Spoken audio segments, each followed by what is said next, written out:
It's bear hunting season, and Dan Campbell is hungry for some kneecaps. If you can just get a hold of them and you start dragging their ass out to the deep, dark abyss, you can drown them. The Kings of the North are back for another year of the brand new Lions. Make sure you're locked in to Detroit's #1 sports network for all the news and info on your Detroit Lions. Woodward Sports, let's go. Everybody and everywhere, this is the network you come to. This is the place that you come to. Welcome into the Braylon Network Show on Woodward Sports 2.0. Excited to have you here after a wonderful Father's Day weekend. Hope everybody had a good weekend. Hope you got a chance to celebrate your father, celebrate your husband, celebrate your grandfather, celebrate your son who's now a father. Hope all the fathers in your family were celebrated. With that, I say hello to my co-host Anson Wells. What's the word, man? Breaking news is the word, as you teased, and this is the place to be for 100%. That kind of stuff. But while you're here, please smash that like button, share the stream. You know we're big on that, and get those super chats ready. I carried them all over from last week. He's going to let you know at some point this week what we got for you on Friday, but that prize it's growing.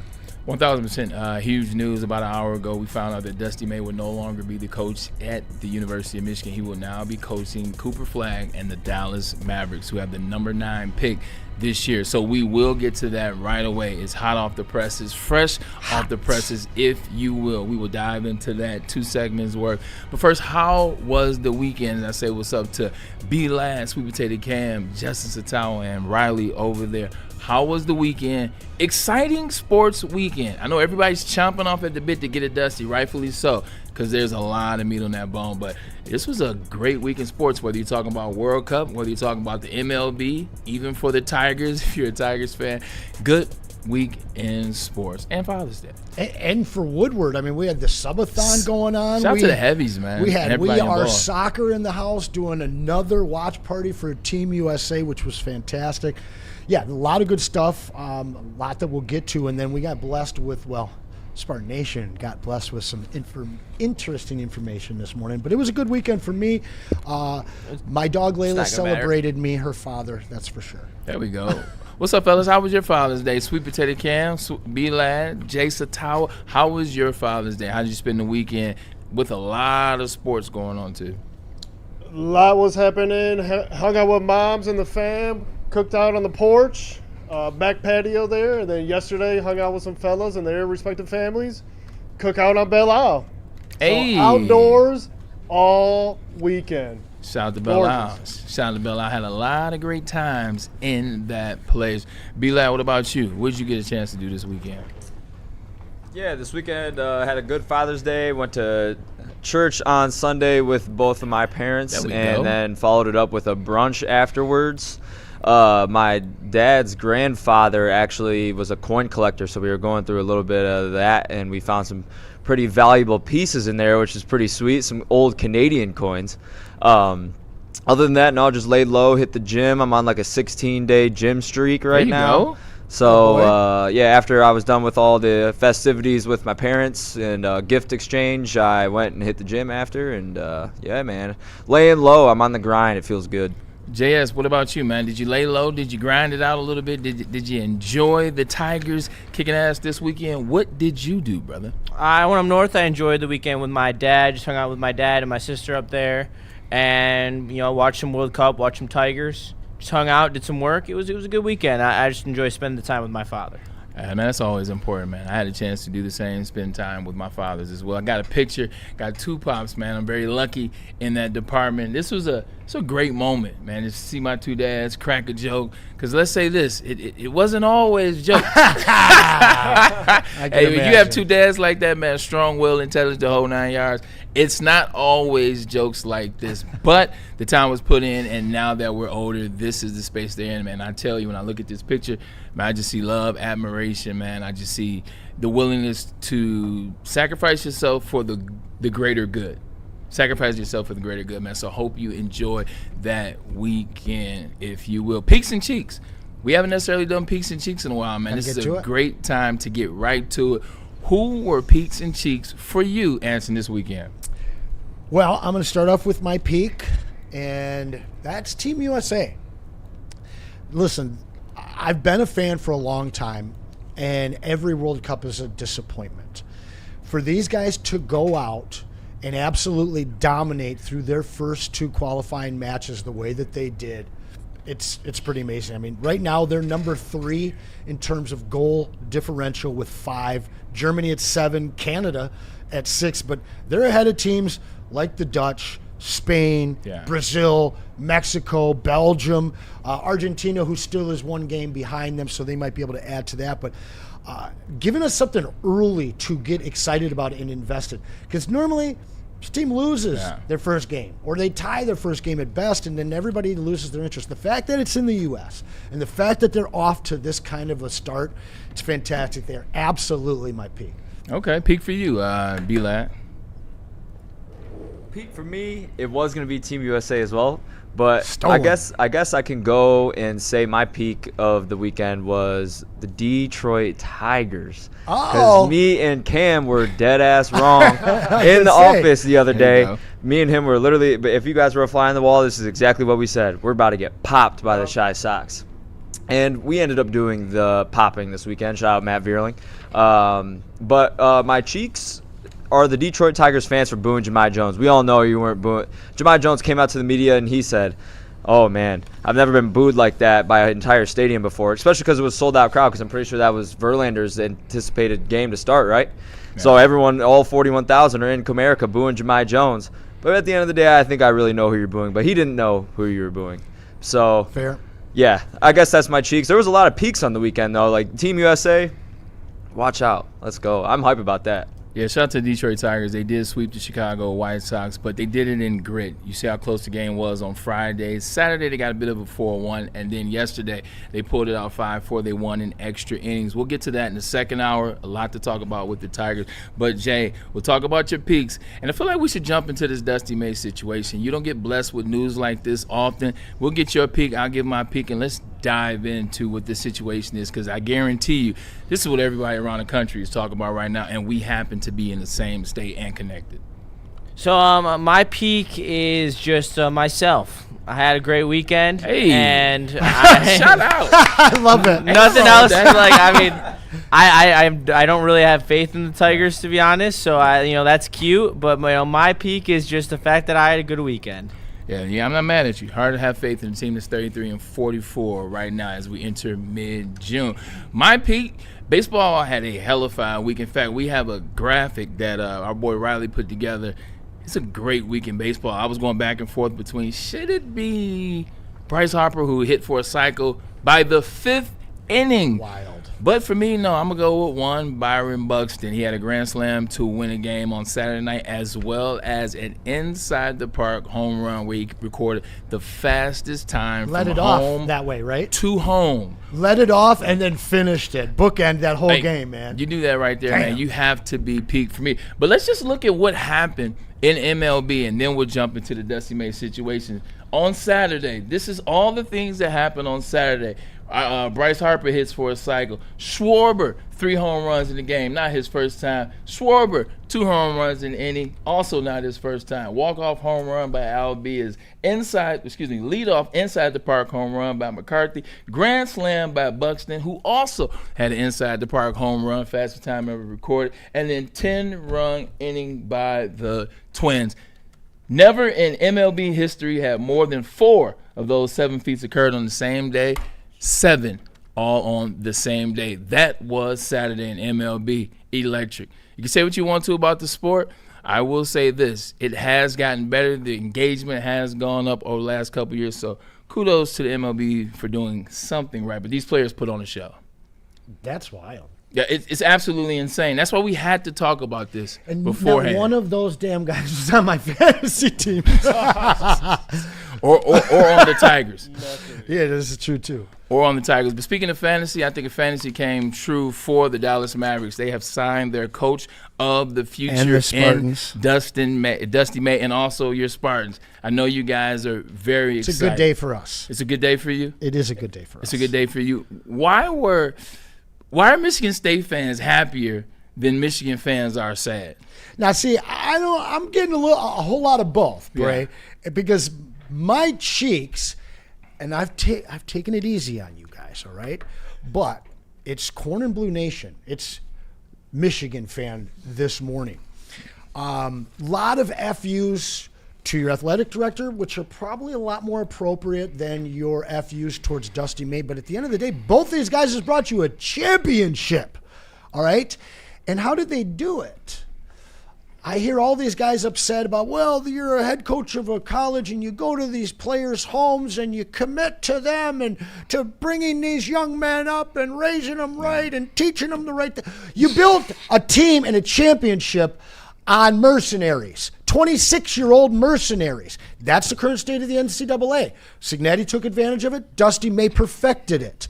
All right? So you can't get mad at a team full of guys that didn't start there with a guy that was there for 2 years, took you to a chip, and now he's going to cash his dream in.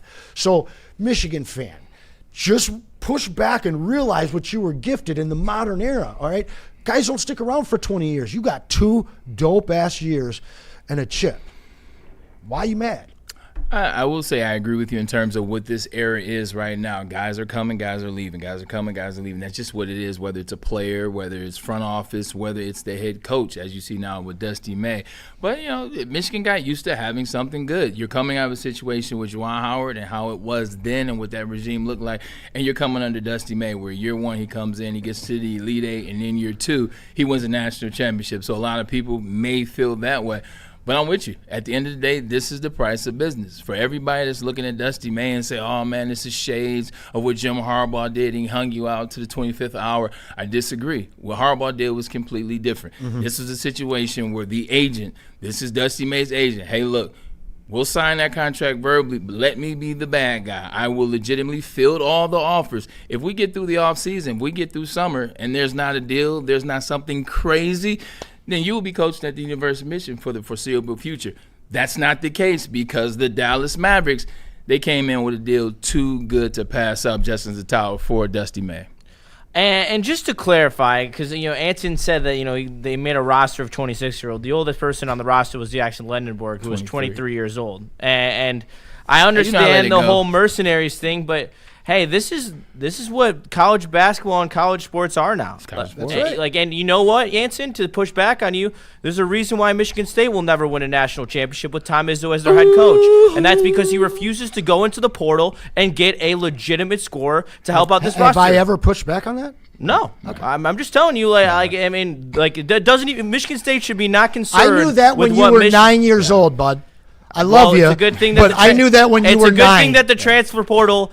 It didn't exist when I was 9 years old, Anson. No, it didn't matter. We didn't go after blue chips. He never did. He had guys lined up that were like top 5, top 10 recruits. He's like, I don't want a guy for 1 year. I don't want a championship. Let me go get this 3-star guy that'll be here for 4 years. That's white, 6'10", and can shoot a jumper but can't move anywhere.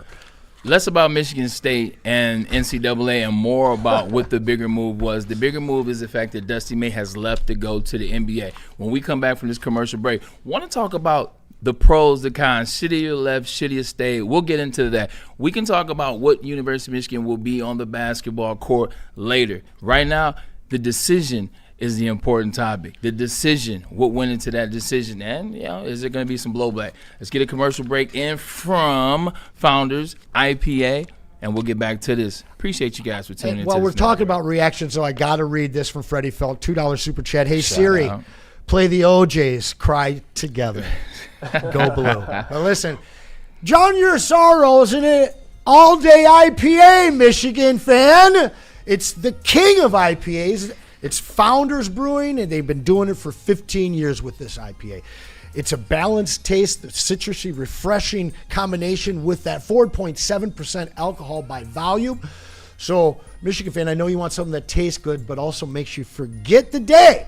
That's IPA, man. 4.7 with that perfectly balanced taste, and it is from Founders Brewing. But make sure when you get yourself some, you drink it responsibly. Jahmyr Gibbs, breakout season, loading. Inside the 5, Gibbs to the end zone, touchdown! Woodward Sports, the most dominant Detroit sports coverage around. Experience summer in Detroit with pro soccer at Keyworth Stadium. Every Detroit City FC match brings a new reason to show up early and stay late. Tickets available now at DebtCityFC.com. It's Mortgage's symbol of excellence, part of the very fabric of Mortgage Pros. The Blue Jacket, a symbol reserved for those that have separated themselves from the pack. Those who chose discipline over excuses, standards over shortcuts. At Mortgage Pros, greatness isn't given, it is earned.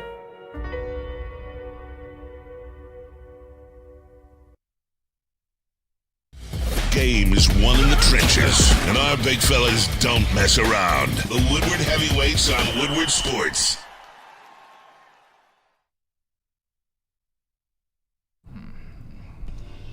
I know you've been thinking about it.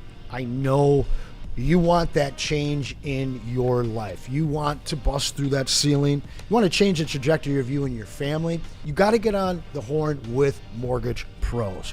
You saw us out there a few weeks ago for their annual block party. Amazing employee culture, but also the opportunity for you to change your trajectory. Talking about six figures, talking about something nice and close in Troy as well. Go to mtgopros.com or give them a call at 248-416-1361. Today is the day you change your life with Mortgage Pros. And welcome back to the show, the Brother Network Show here on Woodward Sports. And we're talking about Dusty May. 2 months after winning the national championship in Ann Arbor, he is now leaving for the Dallas Mavericks as of today, as per Shams Charania. Just interesting. You know, this is the space that we're in with college sports. Justin talked about it. Guys moving on, women moving on, players moving on. It doesn't have to be forever. And that's what Dusty May is looking at. You look at other notable coaches to get it done.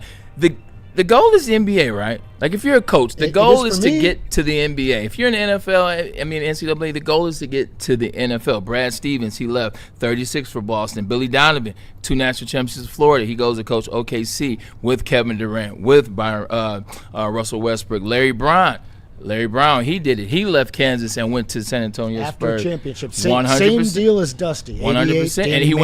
And he went to the Spurs, who would eventually get who in 89? You guessed it, David Robinson. Larry Brown, 47, we talked about, and then Rick Pitino at 34, just to name a few.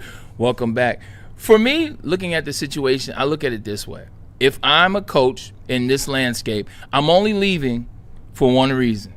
And I'm leaving if there is a top talent, generational talent for a team that I know that there's some stake in. There are only 2 situations like that currently in the NBA. One of them just lost the championship in the Victor Wembanyama and the Spurs. Probably need a new coach anyway. And 100%. And the other one would be Cooper, Flag, and what Dallas Mavericks has done. So looking at it from that way, I don't have a problem with Dusty May foregoing his situation at the University of Michigan to go to Dallas Mavericks to coach Cooper Flag and see what that basketball, that brand of basketball could be. I think these are the 2 perfect situations, and he got one of them. Crazy parallels between Larry Brown and Dusty May. You look at Larry Brown, 88, wins the championship with Kansas, puts the number 1 pick into the draft and won Danny Manning.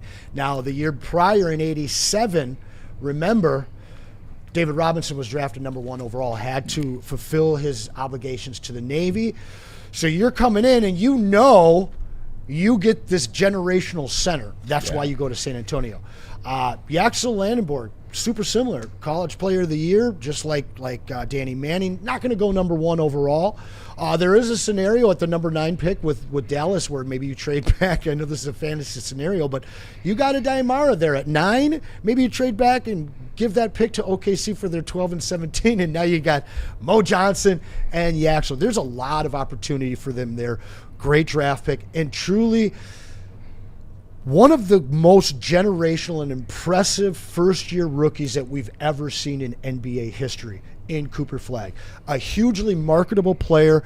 This tandem, unlike the success we didn't see from Larry Brown when he first came into the NBA. In fact, he toiled between the Clippers and a lot of teams before he ended up getting his chip here in Detroit. But I think that this guy, Dusty May, is even better suited for the NBA. I think that Larry Brown was he he was kind of a pain in the ass. Yeah. And I think that he butt heads with a lot of players. You saw him throw away Chauncey Billups halfway through his rookie season. You know how that one worked out. I think Dusty may find success a lot sooner than Larry Brown did in the NBA. Yeah, I definitely think he's finding success a lot sooner. You look at a situation where Dusty had to coach younger players. Dusty had to deal with the NIL, the transfer portal, et cetera. It's kind of set up how free agency, it's kind of set up how the personalities are in the NBA now. So he's coming from one situation. It's almost going into the same situation. I think also when you look at having Cooper Flagg, because he's the guy, he's the draw. That's why you're there. Maybe a little bit of that no state tax too. Just saying. It does well for the tax bracket. Also, too, just look at what that roster is. That roster is a ready-made roster. He's not walking into a situation where you got a SHIT team, for lack of a better comparison. He's got a guy in Kyrie Irving, Cooper Flagg. You got Gafford. You got Lively. You have Klay Thompson. You got guys on this roster that you can do something with, and you can have something in year one. You feel me? Yeah, they've got a lot of guys that like Gafford sounds like he's on the block. I don't think that Kyrie returns.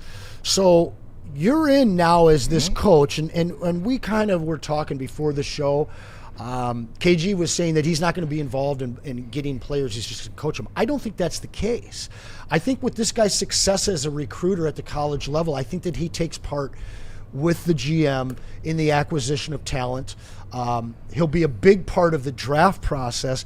But now you've got these trade chips, and maybe Gafford, I think certainly in Kyrie, and you've got your number 9 pick. There's a lot of flexibility and things that they can do. You look backwards at the Luka trade, and everybody was all over this franchise for getting rid of Luka. And I got to be honest, man. When I look at the state of the Lakers and I look at the state of the Mavs right now, I think I'd rather be a Mavs fan. Yeah, 100%. Justin, right now the highest paid coach in the NBA is Steve Kerr at $17.5 million. And that's what the bag is. To get Dusty May out of Ann Arbor, where they got money in Ann Arbor too. Yes, they do. Their green is just as green, if not more green, than most places in this in this company. Damn in this it. world. It is what it is. But they got him out of there. What does that bag look like? What was that promise? Because that's the interesting part. That's the intriguing part. What did that Brinks truck look like? I mean, it had to be fat. I mean, you want to talk about the $5 million buyout option that they have in Dusty May's contract already. I'm sure that the Dallas Mavericks know that up front and are just paying that out of pocket to get Dusty May. I mean, you see it all the time in these college-to-college transitional moves where the coach doesn't actually end up paying the buyout, rather the school does. Yeah. So I don't really think that that's really even an obstacle for Dusty May. I really think that they backed up. He's probably going to be in the top third of NBA coaching money. I mean, you see the way that he has made this ascension over his career. You know, he gets in the spotlight at FAU and turns them into a Final Four team. And then what's really interesting to me, Braylon, is the way that he moves as the year to year between the schools. Like you saw when he was at FAU, he goes to the Final Four. His name is booming. He's out there. And everyone's like, oh, he can go to any coaching job that's open. He then waits another cycle for the job that's right for him, goes to Michigan, wins a has a very good year. Yeah. His name is already in those NBA conversations, but because he stayed, to bring this back to the Bricks truck, now that he stayed, he won the national championship. There is that resume of success that he has in such a short period of time where you look at it and you're like, holy shit, this guy is going to transcend our franchise. This is the next great young coach, young mind that is transcending the sport right now. You don't see coaches do what Dusty May have done. Go from a G5 and then move from take a G5 to the Final Four, and then also replicate that success at a P4, and then parlay that with actually winning a national championship. Like, think about the Shaka Smarts of the world that took VCU to the Final Four, and then all of a sudden he's stuck at Marquette. He can't do anything. Like, that's the difference. Like, he is such a transcendent level of coach, and that's my issue, which we'll get into in the next segment about what does this mean for Michigan. The people who say that this doesn't matter to Michigan are goddamn insane. No doubt. Because this is going to have such a huge impact. Like, honestly, you could, like, it's going to have a bigger ripple effect than a Harbaugh leaving had because of the fact that it is such a different type of roster makeup. Yeah, they're going to have Trey McKinney and Cadeau for 1 year, but that's 1 year. That's not going to sustain them for 3 years like Sharon Moore kind of had. Yeah, I think with the Jim Harbaugh situation, too, is you knew it was coming. You knew it was coming. He tried to get out after the 22 season, didn't make it out. He stayed to 23 season, won the national championship, waited to the last second, and then he got out then. So it kind of was coming. This one feels like, where did this come from? It was out of the blue, and now they're scrambling, trying to figure it out. Before we get to the Michigan situation and what's going to be their fate and what it looks like for them moving forward, because remember, I legitimately just had dinner last Wednesday with J.P. Estrella, who's dating my niece, and he was talking why he came to Michigan. Dusty made this and Dusty made that. So they clearly didn't know in Ann Arbor. But if the guy that could figure it out in college, the guy that took over in basketball, understood the new way, knew how to coach within the portal, within NIL, all the things, and we give him all this credit.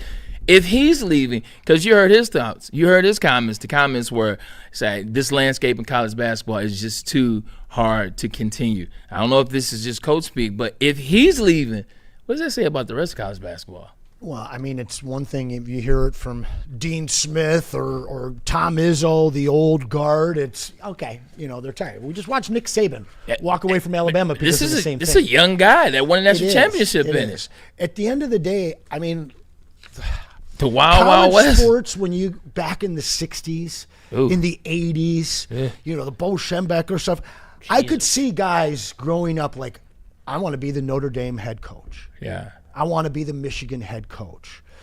But in the 80s and then the 90s, it became all about the pro game.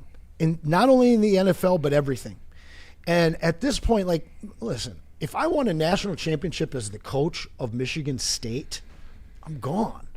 I want to go to the NBA. Yeah. That's where I want to be. And I think that a lot of fans have a hard time because they have such affinities for these schools. What are the players trying to do?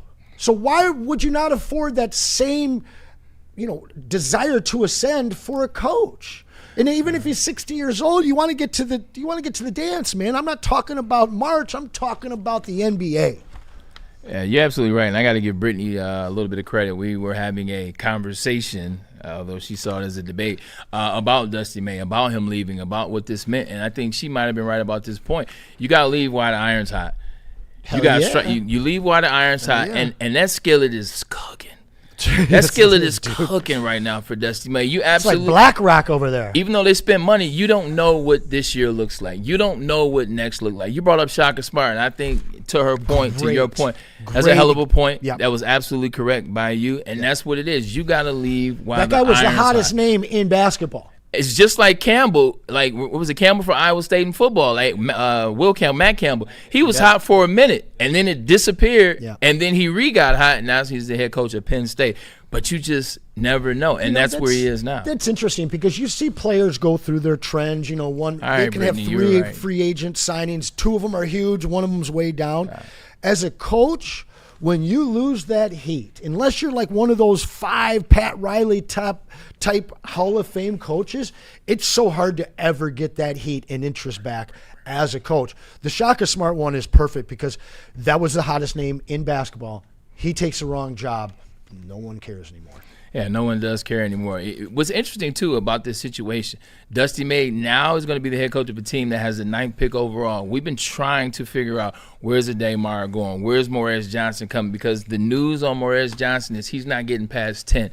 That's the news on him, and then also Yaxel Lindeborg. 3 guys that Dusty May got to be the best versions of themselves. Is this another part of it? So I got to get one of my guys. If so, which guy is he looking at? I mean, you're in the West, right? You're actually in the same state as a 7'5", 7'6" alien. And I've been on the Mara train for a long time when people said he'd be lucky to be a second rounder. I thought this guy was a lottery pick. This guy might sneak into the top 10. And why? Because the guy can defend at the rim. He can move so well defensively. He's a true stretch big man at 7'3". Yeah. In a time where your face of your league is about to be a 7'5" alien, if it's not already face of the league, and I don't believe there's such a thing. It's like jumbo shrimp, but this is your Wemby stopper in a Daymara. Hear me on this one, JS. All right, this is a question for you. In the world we live in now, everything has to happen now. It's now. It's now. Success. I want to see it now. What can you be? You have a you limited done for amount me of time. lately? 100%. Dusty May is coming off a national title. They're backing up the Brinks-Up. They're bringing him to Dallas. They're giving him Cooper Flag. They're giving him the face of the league in the future, one of the faces, if you will. What's the expectation for Dusty May? What's the time clock for Dusty May? And what does success have to look like for Dusty May? I mean, it's the basic NBA time clock that every young star is set on with Cooper Flag. It is when Cooper Flag is ready and has the team on around him, can they compete for success? And to continue on this point, I do think a Daymara is a slam dunk to be drafted by Dallas. Like, you want to talk about the modern day NBA and the way that you have to play defense. Mara has shown a masterclass on how to play defense around the rim without fouling. And he showed you that all throughout the NCAA tournament. Those games were called in a very specific way, and he time and time again was the factor that pushed Michigan through on the defensive end. I think putting him with a unorthodox stretch big like Cooper Flag and allowing Cooper Flag to play a 4 instead of a 5 is such a versatile weapon that Dallas could have, where that just makes way too much sense if you have your future backcourt locked up. He continues to work with the Daymara. Daymara only got better under Dusty May. He's going to develop a jump shot at some point. If it's under Dusty May, you never know how players are going to develop when it comes to the NBA and their jump shot. But when you are with a guy like Dusty May and you've already seen what he's gotten out of a Daymara after only one season, I do believe there's a lot of steps that he could take under Dusty May, and that's why that's so intriguing. I will say this, though. Kudos to the Dallas Mavericks. Kudos to the Dallas Mavericks, because there has not been a lot of good to say about the Dallas Mavericks as it relates to the front office, as it relates to how their fans have been treated, as it relates to the moves that they made, the players that they've gotten rid of over the past 4 years. They have been struggling. And I like this move. This was a move where they said, look, we see a guy in Dusty May that is everything we need. It's the jump we need. It's the young coach. It's the winning coach. It's the guy that understands how to the personalities of a young kid. Let's go get Dusty May and let's change some ish up, if you will. Kudos to them, because they went to him with a plan. They went to him with a conversation. And now we have Dusty May as the head coach for the Dallas Mavericks. 15 months ago, you trade Luka Doncic. Yeah. Now you have the defending national champion head coach and the best young player in the NBA. I get it, Cade and all those guys, but when you're talking about a guy who's 20 and nobody in the NBA at 20 or younger, he's the next wave. Cade's 5 years. Cooper. Cade's 5 years older than him. Yeah, so he's that next wave. He truly is. And if will. you're a Mavs fan, you just re-upped on your season tickets. Yeah, you definitely just re-upped on your season tickets. All right, look, let's get in a commercial break in it. I think it's on me in that regard. We'll get a message in from State Title Planning, and when we get back, let's talk about the other side of the coin. The other side is Michigan. What does Ann Arbor look like? What is the hire? Right now, they are intern coach. We will get into that. Interims coach. David Boston, tell us about Planet Fitness. He went to the other school. Yeah, but dude, your arms right now, you don't even own shirts that you can fit in anymore. They're out of control, bro. See, this way I don't want my mom to hear all that, because she always says that. You know what I'm saying? I got more of a golf physique. This is that linebacker physique. And I do it at Planet Fitness, because at Planet Fitness, your fitness, they understand that it is essential. We're all strong on this planet, and that planet is Planet Fitness. No judgment here. You come on in, you march to the beat of your own drum. And also, are you starting? Are you continuing? Are you excelling your journey? Do it all here at Planet Fitness, where there is no judgment and everything is clean, squeaky clean. Come on down to Planet Fitness, because your fitness is essential. You smell that? That's Brad Holmes cooking. And the off-season smells good. Woodward Sports.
Hunting season is almost here, Detroit, and your Lions are on the prowl. Make sure you're locked into Woodward Sports for all the Dan Campbell reactions, Jared Goff touchdowns, Amon-Ra first downs, Penny pancakes, Kirby picks, Gibbs big plays, and of course, Jack Fox's leg. Stay locked in on all your Lions coverage right here on Detroit's #1 sports network, Woodward Sports.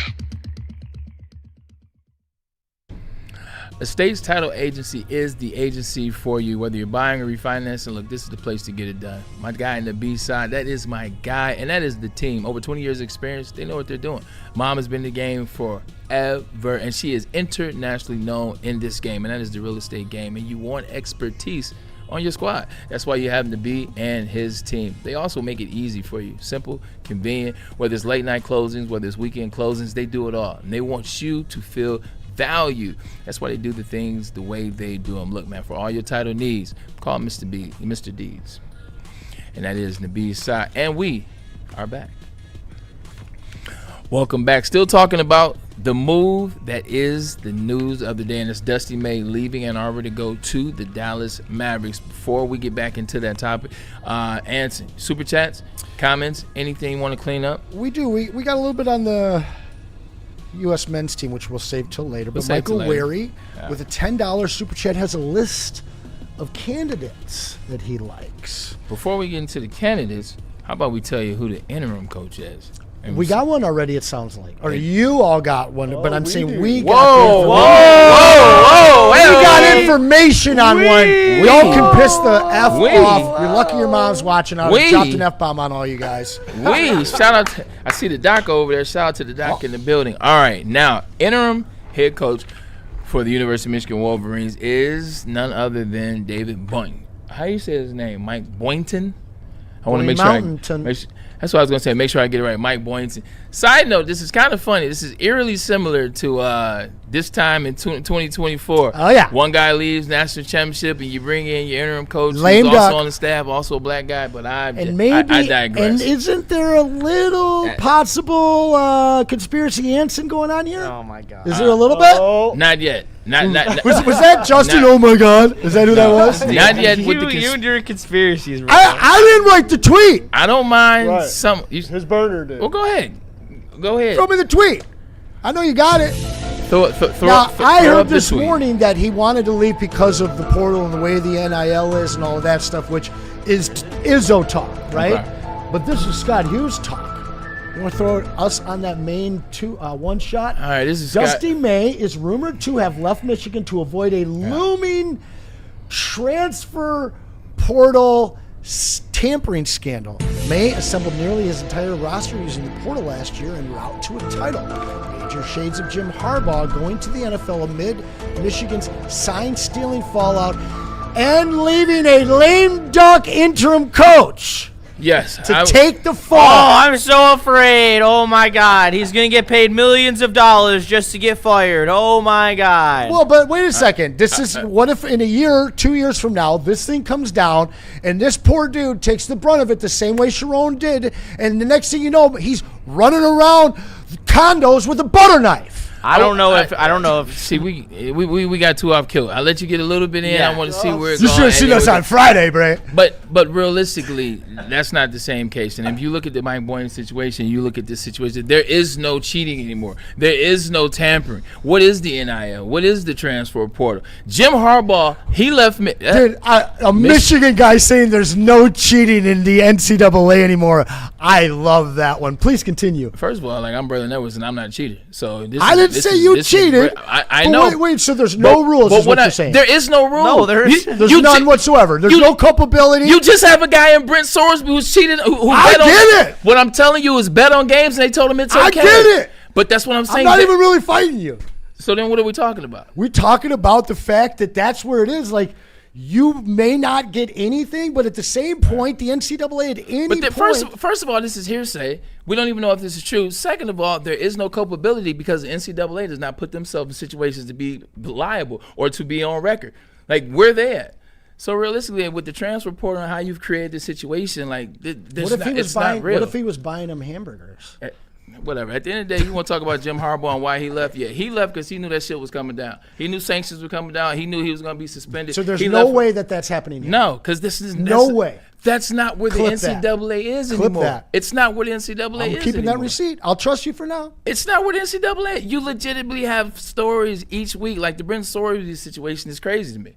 Well, I'm not saying it's sane by any means, but I don't think that the jury's out yet on this one, right?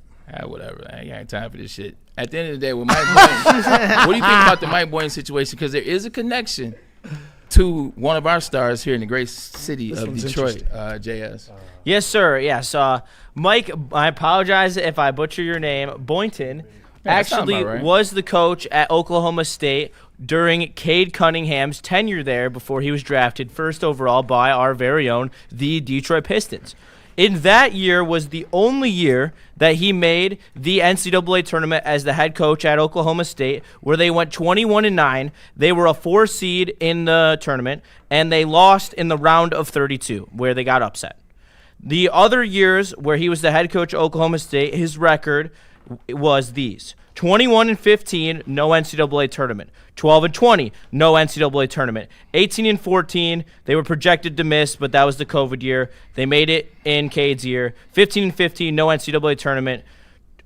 20-16, first team out, and then 12-20, no NCAA tournament. So he made the NCAA tournament one time in 7 years at Oklahoma State. He also recruited Cade Cunningham, though. So what it sounds like is he has a better resume than Sharon Moore. However, is going to have the same results. So. I'd say so. That's what we're absolutely saying right here. You threw me off with that last comment about the NCAA and transfer portal. Like, we are living in chaos as it relates to the NCAA. There is no such thing as transfer portal. There can't even be a such thing as transfer portal. I'm holding the receipt, buddy. I heard you. There cannot be a such thing as NCAA tampering when you don't even have periods. All right, players legitimately can leave whenever they want. Justin, when does the transfer portle open? Isn't it in like a day or so? The transfer portal? Yeah, it's been open. It's been open. Exactly. No, I thought that isn't there something official in like a day or two for basketball? What does this impact the guys that have been brought in? Are guys leaving off this news? Now, that'd be the next question. Yes. Very possible departures are going to occur. So is it that bad that you have this guy in for 1 year? I don't think anybody has any plans in Ann Arbor of keeping this guy around. You have the opportunity and the money, the clout to go and get it. In fact, Zach's open. It says if Michigan is that prestigious, it won't matter. That's the deal. You get this guy in for 1 year. If you can't find the right guy, you figure that out. You might lose some guys that you only planned on having for 1 year anyway. This is not a rebuild year. It's a reset year, and you guys will be fine in 2 years. It is what it is. You got your chip. What do you mean, like, if Michigan's that prestigious, it shouldn't matter? Who the F is winning championships? No, what I'm saying is they're that prestigious. What I believe Zach is saying is if they're that prestigious, they can go out and pick their man. Well, if they were that prestigious, it wouldn't have took them 30 fucking years to get back to the national championship game and win it, if you will. Well, so I think there was saying. Also some sarcasm in his super chat as well. Yeah. So the portal doesn't technically open again.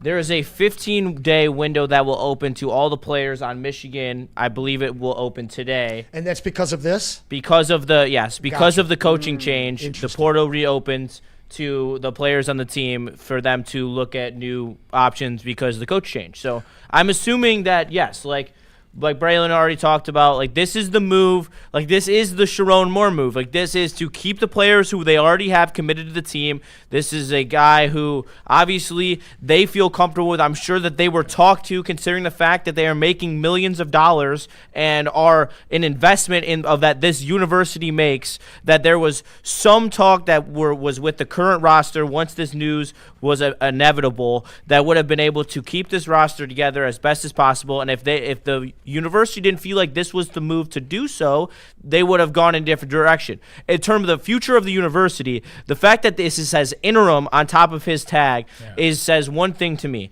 This is just a 1 year experiment to make sure they can keep the roster together for a year, and then next year they will find their permanent solution who is going to take this team to hopefully the same heights that Dusty, please don't play that song, that took Dusty May to where he won them a national championship. Yeah, no, 100%. I agree with that. You look at this situation. War Manual can't do the same thing that they've done in the past, which is quickly hire somebody and give them the keys to a kingdom that exceeds what they're able to do. You can't just come in and say, all right, you know what, he's leaving. Mike, you're the new head coach, man. Here's the keys to the Ferrari.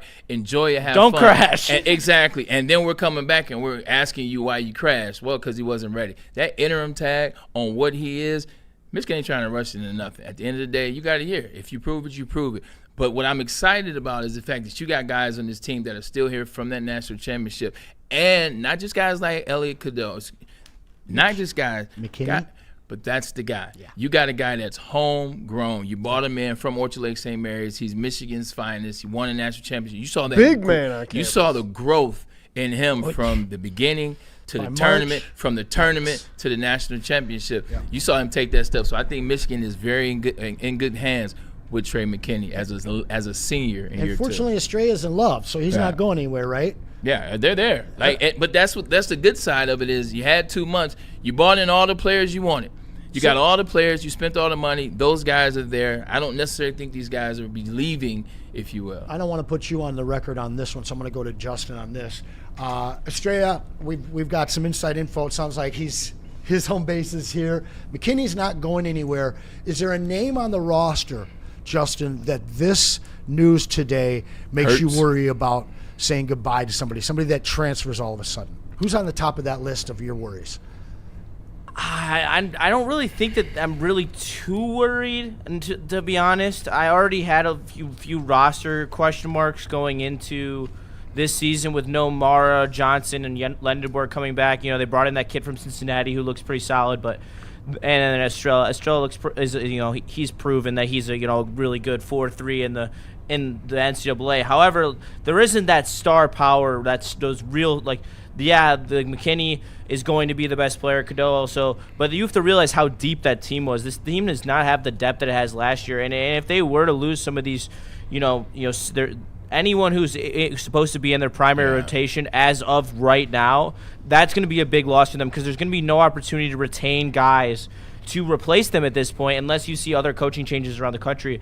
And that's something that is nerve-wracking for me. The fact that you are changing coaches, the fact that you're going to give these guys a 15-day window to leave. I think that it does put Michigan in a very bad position moving forward where, I honestly believe, and I hate to say this, but any chance of you going back-to-back is you're one foot out the door at this point. Here's the last question. I'm coming to you on this, Sweet Potato Cam. As a true Michigan fan, with the exception when you're cheering for UT, boo. What does this do for you as a fan? Like, are you pissed at Dusty May? Are you pissed at the program? Are you pissed at War Manual? Is there any person that you're mad at more than the other, or are you just understanding? Because we need to hear from the fans and what their vibe is. Very understanding. Coach May came here. He delivered, brought us home the chip. Yeah, that's what I'm talking about. Now he's taking care of business. He won a natty. Now he's going for that world championship. I did receive a lot of texts from some upset friends, but I'm talking sense into them. So we good. The only thing I'm really worried about is that kid out of Cali, though, that 5-star. That's about it. Other than that, we good. I ain't tripping. I love you, Cam. We good. You got the energy. We good. The two best things that happened in this past decade, Michigan championships. This is very true, and it happened with 3 years of each other. Just looking at the situation, man, when you win a national championship and you've been there, you're on campus, you're a big man on campus. And those kids don't want to leave that big man on campus personality, that big man on campus feel, and you're still there with 4 or 5 of the guys that you created, and not only, you got the guys that came in as well that you sold on the program. So realistically, I don't expect anybody to transfer, but once again, I didn't expect Dusty May to be the Dallas Mavericks head coach when I woke up this morning. 1,000%. I thought he was going, man. I didn't think it was going to be this year, but I didn't think he was long for Ann Arbor. Yeah, you know it was a part of the plan. Stepping stones. Justin, he laid it out perfectly. You see FAU, he's very patient. He's methodical. He got better everywhere he was. Smaller school, had that level of success. To come to Ann Arbor, that to me really tells me this guy has a plan. He's on a trajectory, and he just got there finally. Yeah, when you see a guy like Dusty May, and you go back to that first Michigan State game where he's sitting with the Michigan State fans, he's sitting on the bench, and you got everybody heckling the whole 9 yards. You could talk about what the moment is. Manufactured content. It's cool, but the patience. The national championship wasn't manufactured. The moments that he moment operated. was so manufactured. I have a name that's floating around, Bray, and before we go to break, I want to just get your reaction to it. He is a college basketball legend. He is a national championship winning coach, and he is no longer employed. That is Billy Donovan. Would that be a name that interests you to bring to Ann Arbor?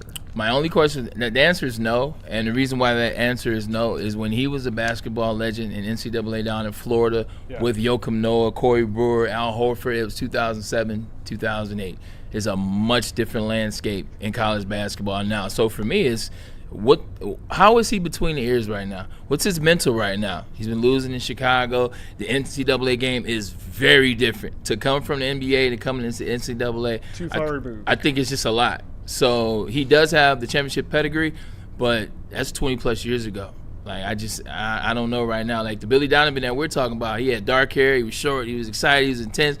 Now he's got white hair, he looks disengaged. So I don't know. I would say no for me. Sign him. I would be out on that. Double hate on Michigan. I'm so glad we handed him and Mike Miller their ass in 2000. Never been a fan, but I mean, can he recruit? Is the big deal. You can always bring in a younger guy to keep that pro offense going, which maybe he can even run himself. Can Billy Donovan recruit still? You got the money. That's the thing. You got the money. Like the money is the NCAA now. It's the money. It's the NIL. It's throwing the bag at individuals. So the money is there. Michigan has the money. They've shown you that. I mean, the roster right now is $32 million in football. I want to say it's 20-something in basketball.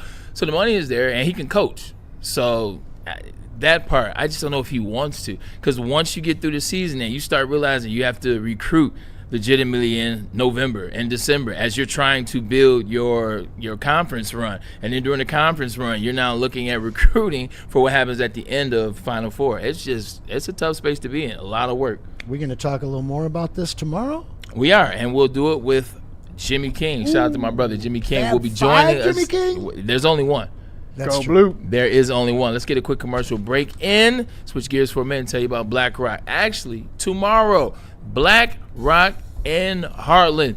Woodward Sports will be there. It is the NBA Detroit Pistons draft show. We'll be watching live 8 p.m. in Heartland. So pull up on us. We will be there. We'll be on location at Black Rock. We tell you all the time about the event space and the top rock performers, but we'll be there. We'll get a chance to see some of those home of the steak on the stone. Want to see some of those steaks, shrimp, chicken cooked to perfection. Got the deals for you. 80 TVs. We'll be in there locked and loaded. Black Rock Bar and Grill, a sizzle above the rest.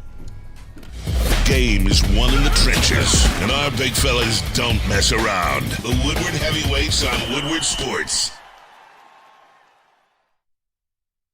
You know how some things are so good they should be world famous, but they're not? Our house-made vinaigrette is one of those things. And the antipasto salad, we drizzle it over. Same with our hand-battered chicken tenders. Original recipe soups and pasta sauces.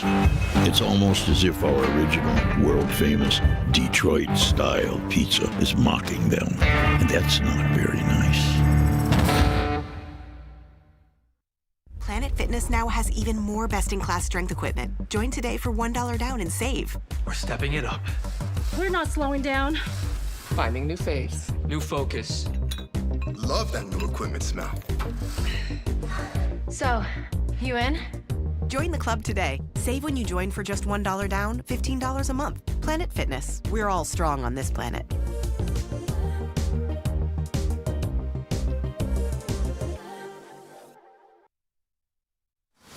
Jahmyr Gibbs, breakout season, loading. Inside the 5, Gibbs to the end zone, touchdown! Woodward Sports, the most dominant Detroit sports coverage around. You know I love doing this, Reed. I love me some Loom. I actually need to go re-up very soon. And if you need to re-up, you need to let Woodward Sports be your plug. We want to save you 30% off of your next trip over there. The QR code above my head will take you directly to loom.com and will save you that 30% off. Or when you get there, either in person or online, they do have 40 locations throughout the state. You're going to tell them WSN 30. That gets you the 30% off. And your first 3 trips, they're hooking you up with a bunch of free stuff. So head on over to loom.com. And we back. And we are back, as B last said, man, 100%. Still talking about the conversation that is Dusty May leaving the University of Michigan, cleaning the conversation up. Now, we will shift gears and get into the Detroit Pistons at the top of the hour. Tomorrow is the day. What do they do? Questions about Trajan Laney and moves that they have planned. And we have some NFL sound as well. Just getting back to that. When's the last time you ever seen a team, institution, have to replace 2 national championship winning coaches in 3 years? Yeah. Technically 2. Could be worse. Technically, could 2. be replacing failed coaches. So you can't be mad in Ann Arbor. Dante 151 with the $5 super chat. Bray, what about Jason Kidd or Doc Rivers for Michigan? Come on now, I'm kidding. No, that I did know was a joke. Like that one I did know. Shout out the legend in the chat, our guy Dante. I will say this: Doc Rivers needs to sit down somewhere. Like I would say, Doc. Have you made enough money? 100%. Like seriously. And it's not necessarily about that, because if you love coaching, you love coaching. Yeah. And you want to coach, and you want to give the information back, man, and you want to give the knowledge back, and you want to build. I get that. But Doc just doesn't seem like he wants to build or give information. He just seems like he wants to inherit teams that are close and then get them to the point where they've already been and then fail year after year. So Doc needs to go sit down or coach high school basketball. J-Kid, there are more opportunities out there. Like, I'm still eager to see what he can be. I don't think his time is up. But Doc, come on, man. Come on, man. Who was it? Who was it that played him in the show? Oh, Lawrence Fishburne. He was so good. Lawrence Fishburne as Doc. Yeah, he was. He was really good as Doc, man. Absolutely. I used to get in trouble when I was young because I said Lawrence Fishburne was a better actor than Denzel Washington. Like, it did not go over well in my community. Fish got a lot of different roles. He's man. a thespian though. Like, Denzel is a great actor. Like, Lawrence Fishburne is a thespian. You know, I switch now. It is Denzel, but back then I was like, he's playing this role and that role. But anyway, I don't want to get off topic. I mean, listen, there's so many different opinions here in the chat from Michigan fan, and as the days gone by, the overriding feeling is we got a chip. We got and chip. That's all that matters, guys. All right, like chip. The fact that I was going to school when we won one in 2000, that's something I have for the rest of my life. As much as Spartan Nation hates it, you guys all remember where and who you were watching that game with when they won it. And ultimately, they're going to get it right. They are that prestigious, and they do have that money. I've seen somebody in the chat here, they lowballed him. I don't think they lowballed him. I think that his dream was presented to him, and it wasn't the Clippers. Listen. I was waiting for that comment. I was waiting for that conversation. I was waiting for it to say Ward Manuel, he didn't do what he was supposed to do, or Michigan lowball, or the Regents and this, that, and the third. I don't make time defending them, but I will tell you this. They offered him exactly what he was supposed to get. They offered him what they wanted to offer him, and it was handsome. And it was a deal that would have made him the highest paid coach in college basketball.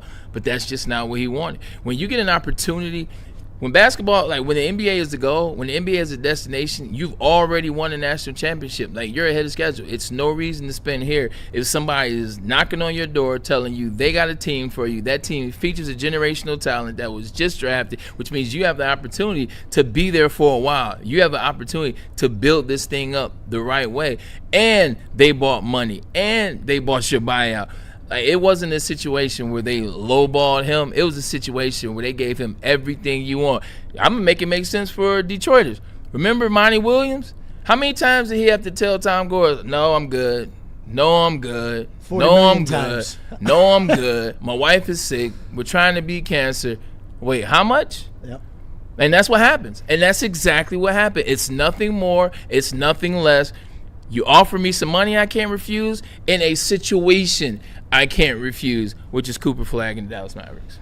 I want to get back to that Michael Wary super chat for $10 because there are a lot of ridiculous names in here. I did see John Wooden. It was part of a joke. He likes AC, Mike Boynton, St. Louis's John Schertz, Mike Byington, T.T. Grant, McCaslin's Iowa's Ben McCollum, Iowa State's T.J. Olzberger, and Alabama's Nate Oates, or Billy Donovan, another name thrown out there. I know we don't have a lot of time left in this segment, so I want to flip it real quick. I don't think you should be mad at Dusty May. Are y'all mad at Bermanuel? Is it his time? Justin, there's a lot of stuff going on in Michigan. You got 2 championships. Where's Michigan fan with your AD? I mean, me personally, in my lifetime, I've seen 2 national championships in the Big Four sports. Both of them came under the leadership of Ward Manuel. So, in the unpopular opinion of literally everybody, I personally think that we should keep Ward Manuel. I understand that he has his flaws, and I understand that he is 0 for 2 extending coaches after championship windows, but newsflash, you weren't keeping Jim Harbaugh anyway, and obviously Dusty May had no intention of becoming a college basketball legend. He only cared about going to the pros. I do not fault Ward Manuel for either of those things happening or not being able to extend either of those coaches. So I do not fault him at all. I think that he's been the most successful athletic director that I've seen, and I have no reason to turn heel on him now. My question is who? Like that's always a question. Neil Rule, you know what? For as much as we go back and forth, I love my brother, have great insights. Check out the morning show, 8 to 10. Him and Sean Belichian do an amazing job. If not Ward Manuel, then who? That becomes a conversation. 2 national championships. He hired the hockey coach who gets you to how many Frozen Fours in the last 3 years? We can't ever win them, but we're there. So you're going to Frozen Four every year. He hired Dusty May. He hired Jim Harbaugh. In fact, if you want to go further back, he kept Jim Harbaugh when all the regions and everybody wanted to get rid of him. So there's a lot you can point to that he does wrong. I ain't got no problem with that. But if you want to move on from Ward Manuel, who has been the commissioner of the playoff tournament, who's in the know, who are you bringing in to, you talk about prestigious, what prestigious individual are you bringing in? Michigan fan. Yeah. You heard it. You heard it, okay? Because if you got calm down today. If we have a name, then I'm cool with that. Like, we got a name, if we have a resume. They're not out there, though, man. It's because it's like tough. When we talk about who do you replace Jared Goff with? How do you get that quarterback? Who do you replace Brad Holmes with? Who do you replace Dan Campbell with? These are all the best we've ever had. Who do you replace Stevie Y with? Oh, wait, too soon? No, that's the deal, man. That's the deal, bro. I'm joking. Look, I know that was quick. We're going to commercial breaks. For Justin, yell at me. We need to get back on track. When we come back, we'll let you pick. Do you want to talk about the Pistons whose draft is tomorrow, or do you want to go around the NFL with B-Lad? Tell me which one. When we Hoops get back, pigskin, guys. We will figure it out. Why don't you tell me a little bit about Thrive Sweet Potato Can? Absolutely, B. I got you. Put down that afternoon coffee and get up on those Thrive Energy pouches. Peach is mi favorito. And this ain't your daddy's dip, by the way. It is tobacco-free, nicotine-free, mental powerhouse of smart caffeine. Never will you experience jitters, no crash, zero bloating. Thrive Energy pouches can be found online at dipstop.com. Remember, use that promo code WSF for 50% off your entire order. Found exclusively at all Market Fresh and Market Square locations. Thrive Clean Energy. They flip and work, y'all. The next generation of Detroit sports media is here. Crunch Time is back on Woodward Sports. Join Jeff Iafrate and Booner Monday through Friday, 11 a.m. to 1 p.m. Taking Detroit sports coverage to the next level with massive interviews, viral moments, and the best live reactions. Get ready, Detroit. The young guns are taking over. Crunch Time on Woodward Sports. Finally, life-enhancing LASIK surgery at a price you can afford. Michigan's most experienced eye surgeon, Dr. Yaldo, is offering the most advanced LASIK at just $1,699 per eye, regardless of your prescription. Imagine not just being free from contacts and glasses, but actually seeing better without them. This limited 2026 spring offer is thousands less than others charge. Go to YaldoEyeCenter.com for your free evaluation and save. It's game on at Art and Jake's. Wings, burgers, pizza, and ice-cold drinks served up with attention to detail. Wall-to-wall TVs, great service, and a vibe that keeps your crew coming back. Art and Jake's, a sports bar setting with a fine dining flavor. The Super Bowl parade in Detroit will be one for the record books. Detroit just does it different. Woodward Sports, your official Super Bowl or Bust Lions network. Home buying season, guys. I don't know if you're getting your first home or you're looking to upgrade or maybe you just want to refinance into a better mortgage. It's time to call Chris and Chad over at Supreme, guys. Call early. Talk to them right now so that by the time you are ready to actually close and sign on the dotted line, they've got you in the best situation possible. Lower interest rate, maybe a 0% down payment program. But for sure, if you mention Woodward Sports, we're going to save you up to $500 off of your home appraisal. That's huge news, guys. It is summer. It is home buying season. Before you get out there, start looking at homes, you need to get on the horn with Chad and Chris immediately because Supreme Lending is going to take care of you, get you set up for this season, or maybe you just need that refinance. But give Chris and Chad a call today at Supreme Lending. And we are back. You know, we got so excited talking about Dusty May and jumping into that, man. I forgot to talk about one of my peaks for the weekend, man. It was Father's Day weekend. It was the perfect peak to talk about, and I completely forgot. Did you get a chance to see the U.S. Open? And I think we have a video that I've sent to the Slack. The U.S. Open, one of the guys that played, one of the young men that played, 17 years old. Oh, wow. He's on his way. Yeah, 100%. Russell, I want to say was his last name.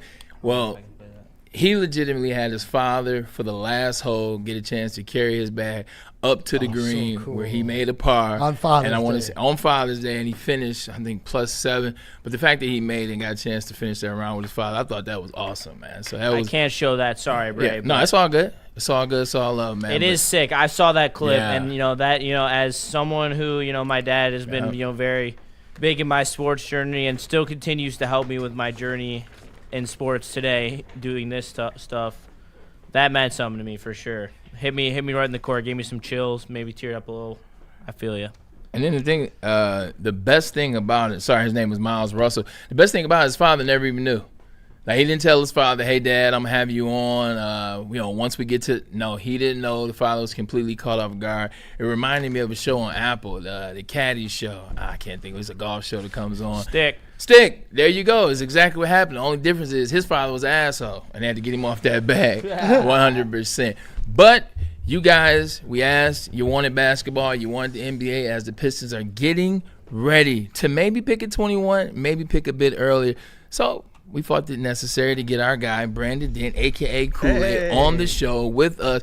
Shout out to Kool-Aid. What up, though? What up, though? Or Double D. Hey, look, Double D, as they know him on the show. Shout out to the Braylon show. Braylon and to my guys. Scoot in, you beauty. Yeah, you know what? Definitely. I want to be close to these guys anyway, man. But I came in my Pistons best as well. Shout out to the 313 hat. This logo was growing on me. That's fire. And I'm hoping, though, that the Detroit Pistons go out there and make as much noise as this hat.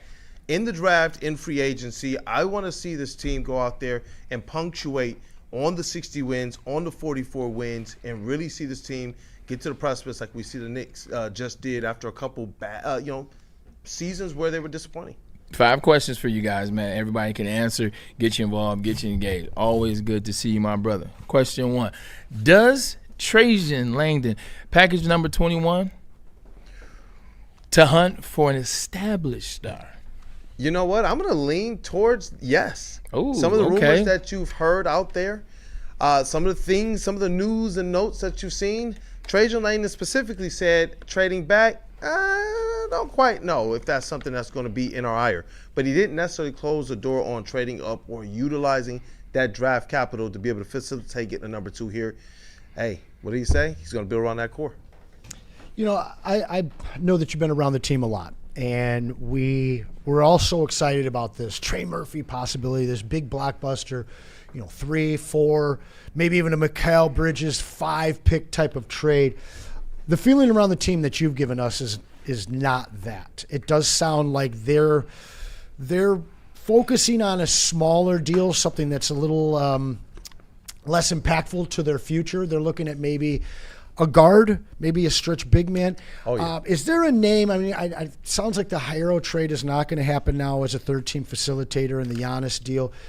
Is there? No Tyler Herro. I know, right? Is there a smaller deal that's being cooked up? And I don't want to hear about Kyrie Irving. We've heard all about that one. Is there something that's breaking this week or over the weekend that's got some legs? You know what? I know this. Lindsey put something out there in the air about his interest in Kobe White, and then wouldn't you know it, about a week later, you saw that there was some reports of the Pistons being interested in players of Kobe White or his ilk. And so for me personally, if you can get someone like that, gives you a little bit of size. What was his second name? First, you said Kobe White and then who? Oh, no, I'd say Kobe White and players of that ilk, Okay, like gotcha. players like that. There was a couple players, I forget the other name, that Lindsey did name actually, but Kobe White was the one that he says, you know what, I think he would be really, really good two-way, like not star, but really bona fide player that you know can go out there and get you 15 to 17 on any night. And on his hot nights, he's going out there and giving you 25 to 30, almost like what we see out of like a B-ball Paul when he gets that opportunity. So he would like to see a guy like that. I could see something like that happening, but it all depends on where the Pistons go from here, depending on that trade. If they go somewhere big with the trades, then those intermediary signings are completely off the board at that point in time. If they say at 21, man, here's another question for me: how do you balance best player available versus roster fit? Now you're talking about picking top 5, where the Pistons have been, with the exception of the last 2 years. You're talking top 5 is different. Hey, look, give us the best player available. When you talk about 21, especially if you stay in that pick, especially when the GM told us that there's talent in this draft, how do you balance that? It's a numbers game. How do you balance best fit versus best talent? Bro, that's the magic question right there, because you got a Pistons team right now who they got a lot of questions with that young core, and you have to ask yourself, if this was 2-3 years ago, you're probably looking for that talent, but right now it's time to go. It's time to put the pedal to the metal. Cade Cunningham signed that deal. You're about to sign Jalen Duren and potentially Issaah Thompson. You have no more time to waste, because then that would mean that Cade Cunningham was here for 2 whole contracts and you fumbled it. So for me personally, I am hoping that if there's a talented fit out there, when you're only saying that we're going to build around our core, that means that anybody, whoever's the most talented, is instantly a fit for this Detroit Pistons team. And it gives you that much more flexibility when you're trying to make decisions on players like Danis Jenkins, when you're trying to make decisions on players like Duncan Robinson and Marcus Sasser as well. So for me, there are some names that I keep seeing.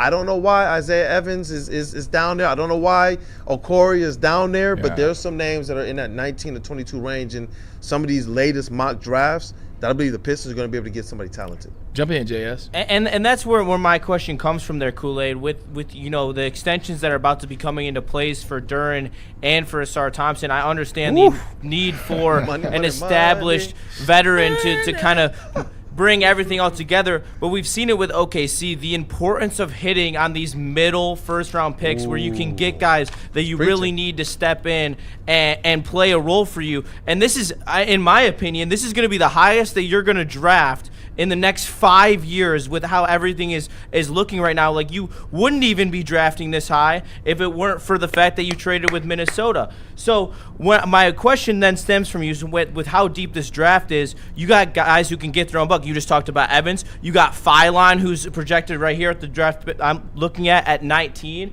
And you got, you know, and we don't know how it's going to fluctuate, too. Like, it's going to really start fluctuating outside of this top 10. Someone's dropping, yeah. There's going to be a talented player that's going to be able to give you what you need in a role. Like, you got the guy from Santa Clara, Alan Graves. I watched him in the tournament, 41% three-point shooter. He plays forward. Like, that's a guy who CBS has him mocked to the Pistons. Yeah, see, like, that's another guy who could really step in and help. Like, I know we're getting geeky all into the college basketball niche of things, but I know Kool-Aid at being basketball elite, I know that there are the stylistic fits to either bring in a guy who can score and relieve Cade Cunningham or be that step-in stretch big that we've been waiting to get for our entire time with the Pistons. Yeah, absolutely, and that's where players like that, you've continued to hear me say the names Isaiah Evans and Abuka Okori, because those are guys who have proven that they can go out there and get their own. Now, you're probably a little concerned about the height with those guys because you're looking at between 6'3" and maybe 6'5" on their best days. Yeah. And that's really the issue there. Are you looking to get a little bit more size? Are you looking to find one of those fits like you were talking about amongst the bigs? I don't know if down where they're picking, if you necessarily find that dog that you need to battle up against your Orlando Magic, your Cleveland Cavaliers, and hey, the rest of the top of this East is not taking a back step. The New York Knicks, I don't think that they're just going to sit idly by. The Boston Celtics, we already see they're not going to sit idly by. The Indiana Pacers, they started free agency by saying, we want Trey Murphy. So as young Justin was saying, Trajan said it too, it's so important for them to hit on these on this type of a pick. No, you're right. You bring up OKC. I know Anson is ready to tap in, but I was just looking at their picks over the years. Thing one, people forget that Shai Gilgeous-Alexander was not drafted by OKC, although we do. Man, Alfred Sengun, they drafted Josh Giddey, Miles McBride, and then obviously Chet and the rest of the guys. They have drafted extremely well. Even the guys that are not there, they've used them for trade pieces over the years to get draft packs in return. I mean, you talk about like Kenrich Williams, Isaiah Joe, Kason Wallace. I mean, there's so many guys that don't get talked about because that team's 12 deep. Yeah. Realistically, they're 15 deep. Nikola Topic hasn't even played, all right? This guy just came back from testicular cancer, and that guy's a player. Yeah. We've barely even seen him. He's one of those next up. Doesn't matter late first round, second round, these guys just pull, all right? And it's the depth that has made them what they are. Obviously, so is that who the Pistons should be talking to? Well, my thing is the Pistons should be looking at keeping Last this time pick, they did that, we wanted with Troy. The Pistons probably need to be looking at keeping this pick. The player. Again, to your point, they're not going to be picking this high again anytime soon. And if you look at the last 20 years of drafts, it's like one good draft, 3 terrible, 4 terrible, 1 good draft, 3. Now, we've been blessed this century, or this decade, with some real good guys up at the top. But what I see in this draft, I don't see being repeated anytime soon. I don't have a problem with them moving up a little bit. I don't have a problem with them sitting at home. Ibuka Okori is now being mocked at 19. This is a guy that I've been on for a month and a half. I know he's 6'1". I know he's 185. But when you look at what John Morant was able to do in the NBA, that's the type of guy that you can be getting right there. I know Bennett Sturts is that safe pick. I don't think that that's where Trajan's going to go. I don't think that he's going to fill needs. I think that he's going to go after guys he likes.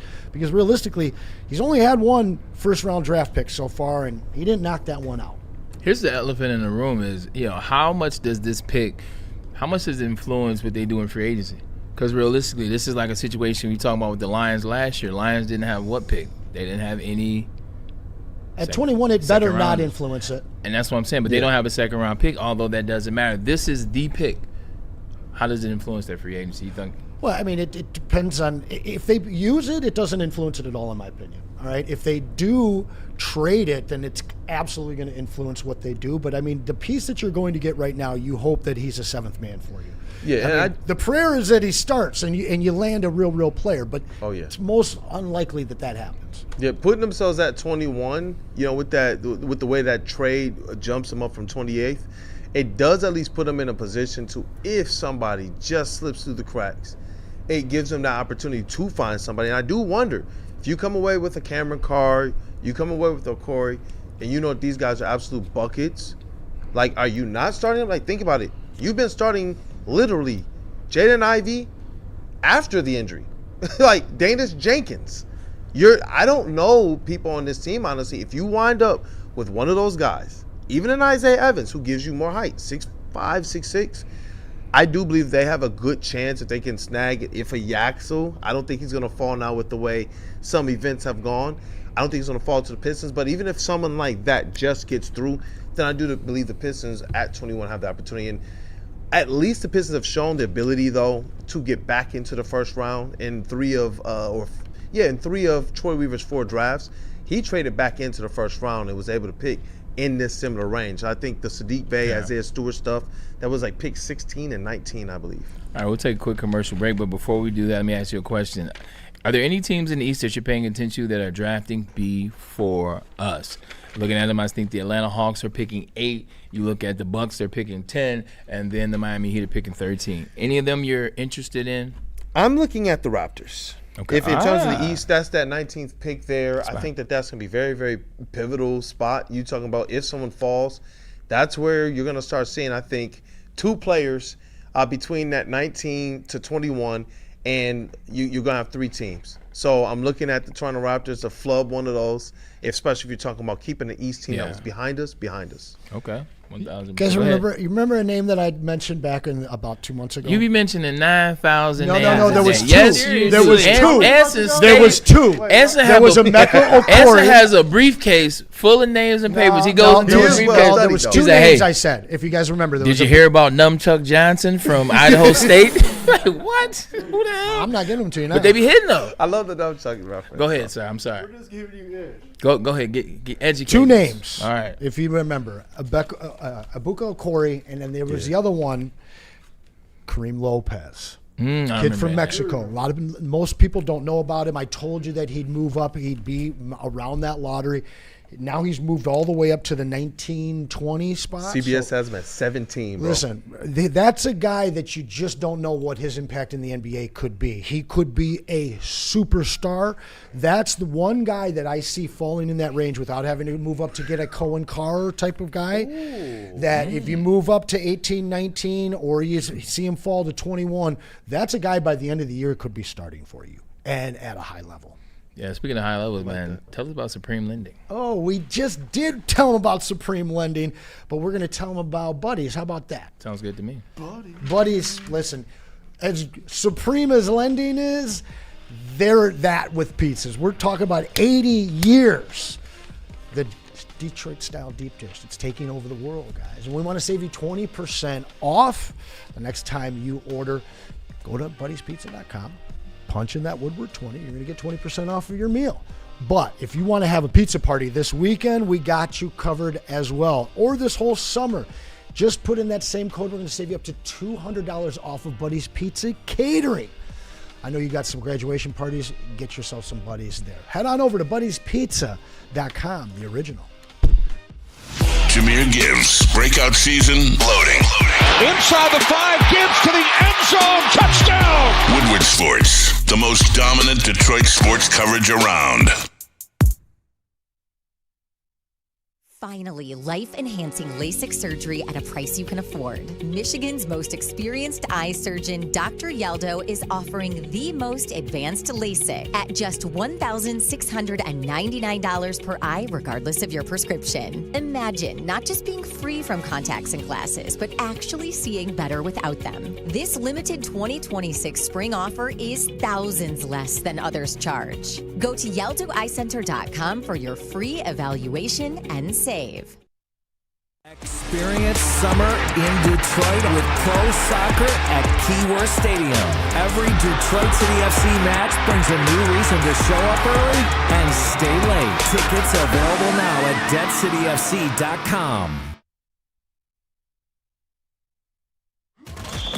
The Super Bowl parade in Detroit will be one for the record books. Detroit just does it different. Woodward Sports, your official Super Bowl or Bust Lions network.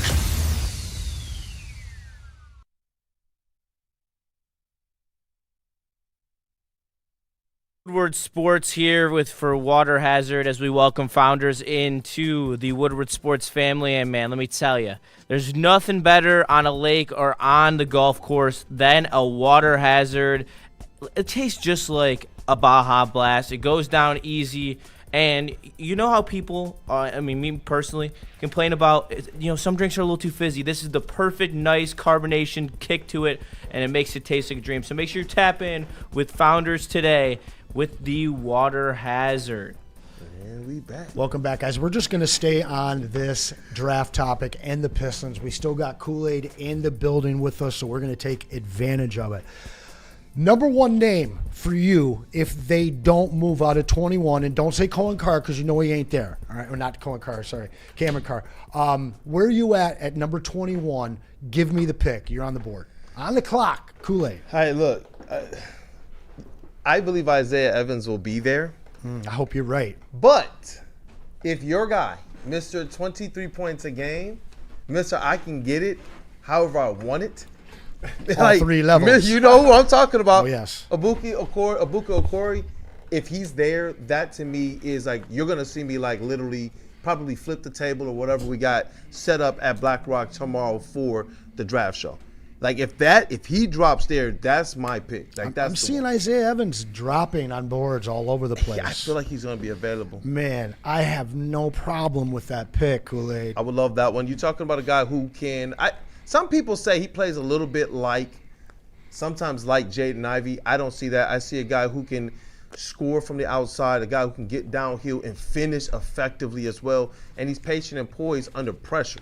That's what I like too. You're talking about bringing in somebody who's going to be playing and trying to alleviate not just Cade Cunningham, but also Ausar Thompson. What if we don't have to have Ausar Thompson play certain roles? We were trying to turn him into a point forward. What if this is not his best fit? So being able to bring in somebody who can not only just facilitate, but go out there and get their own. Think about how well that's working for the San Antonio Spurs right now with Stephon Castle. That's what I think about when I look at some of these young guards who have the talent to come in and make an impact at a championship level right away. Like, I love that type of stuff. And that's where if you can get a Corey and if you get Isaiah Evans, that's been my probably most consistent pick since draft season started, man. I would absolutely be ecstatic with that one too. Isaiah Evans, but a Corey is the. I mean, realistically, we don't know what he looks like, but he could come out of summer camp as a day one starter. You move Ausar to the 3, you bring off Duncan off the bench if he's that guy, and there's so many things that he can do. Plus, he's coming with that Duke pedigree, man. They understand it. And what about the validity to what Trajan said about moving up in the draft? Like I know that we're talking about Corey and Evans right now, two guys who are, according to ESPN, both should be available when the Pistons come up to pick. But if they do move up, because there is a more finite prospect that is a lot like this is a tiered level of prospect board where the drop-offs aren't big, but that there are a lot bigger swings that you can take for sure. Like, I mean, you saw what Phylon is able to do when he's going. Like, I mean, if you want to talk about a true spark plug to add to this offense, I think Phylon is as good as any option. So how, like, when you're talking about moving and like, you know, Anson said, Lopez is up in that range. Like, you're moving into an area of just a little bit higher of an echelon of prospect.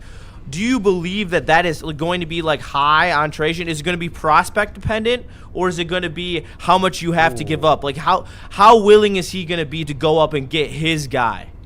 Go ahead. I apologize cutting you off. I hope that he's taking the Brad Holmes route, where they've got 16 guys. Preach, bro. Just 16 guys.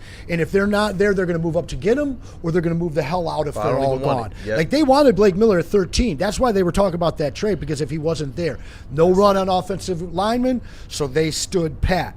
I think you're right, Justin. I think that there's a couple of guys here that they like, and if it starts to get thin and they got to move to 19, he's willing to make that trade. Yep. But at the same time, I believe that there will be guys at the 18 to 22 spot in this draft, Kool-Aid, that would go 8 to 12 in most years. Yeah, for sure. Yeah, you've seen the switch as well, Justin, Anson, how the draft at the top of it used to be, hey, what player do you think can come in right away and change your sad sack franchise?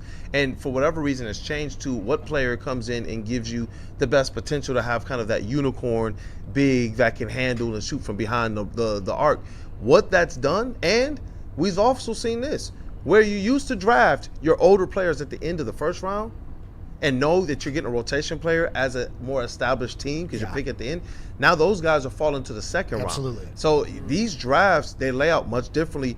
Both of you guys are spot on when you say the Pistons will have the ability to pick somebody, I believe, somewhat impactful in that range. Look at what they've done prior. Sasser, Stu, Sadiq Bey. Those are the players that they picked in these ranges when they traded back into the first round. Where was Duran picked?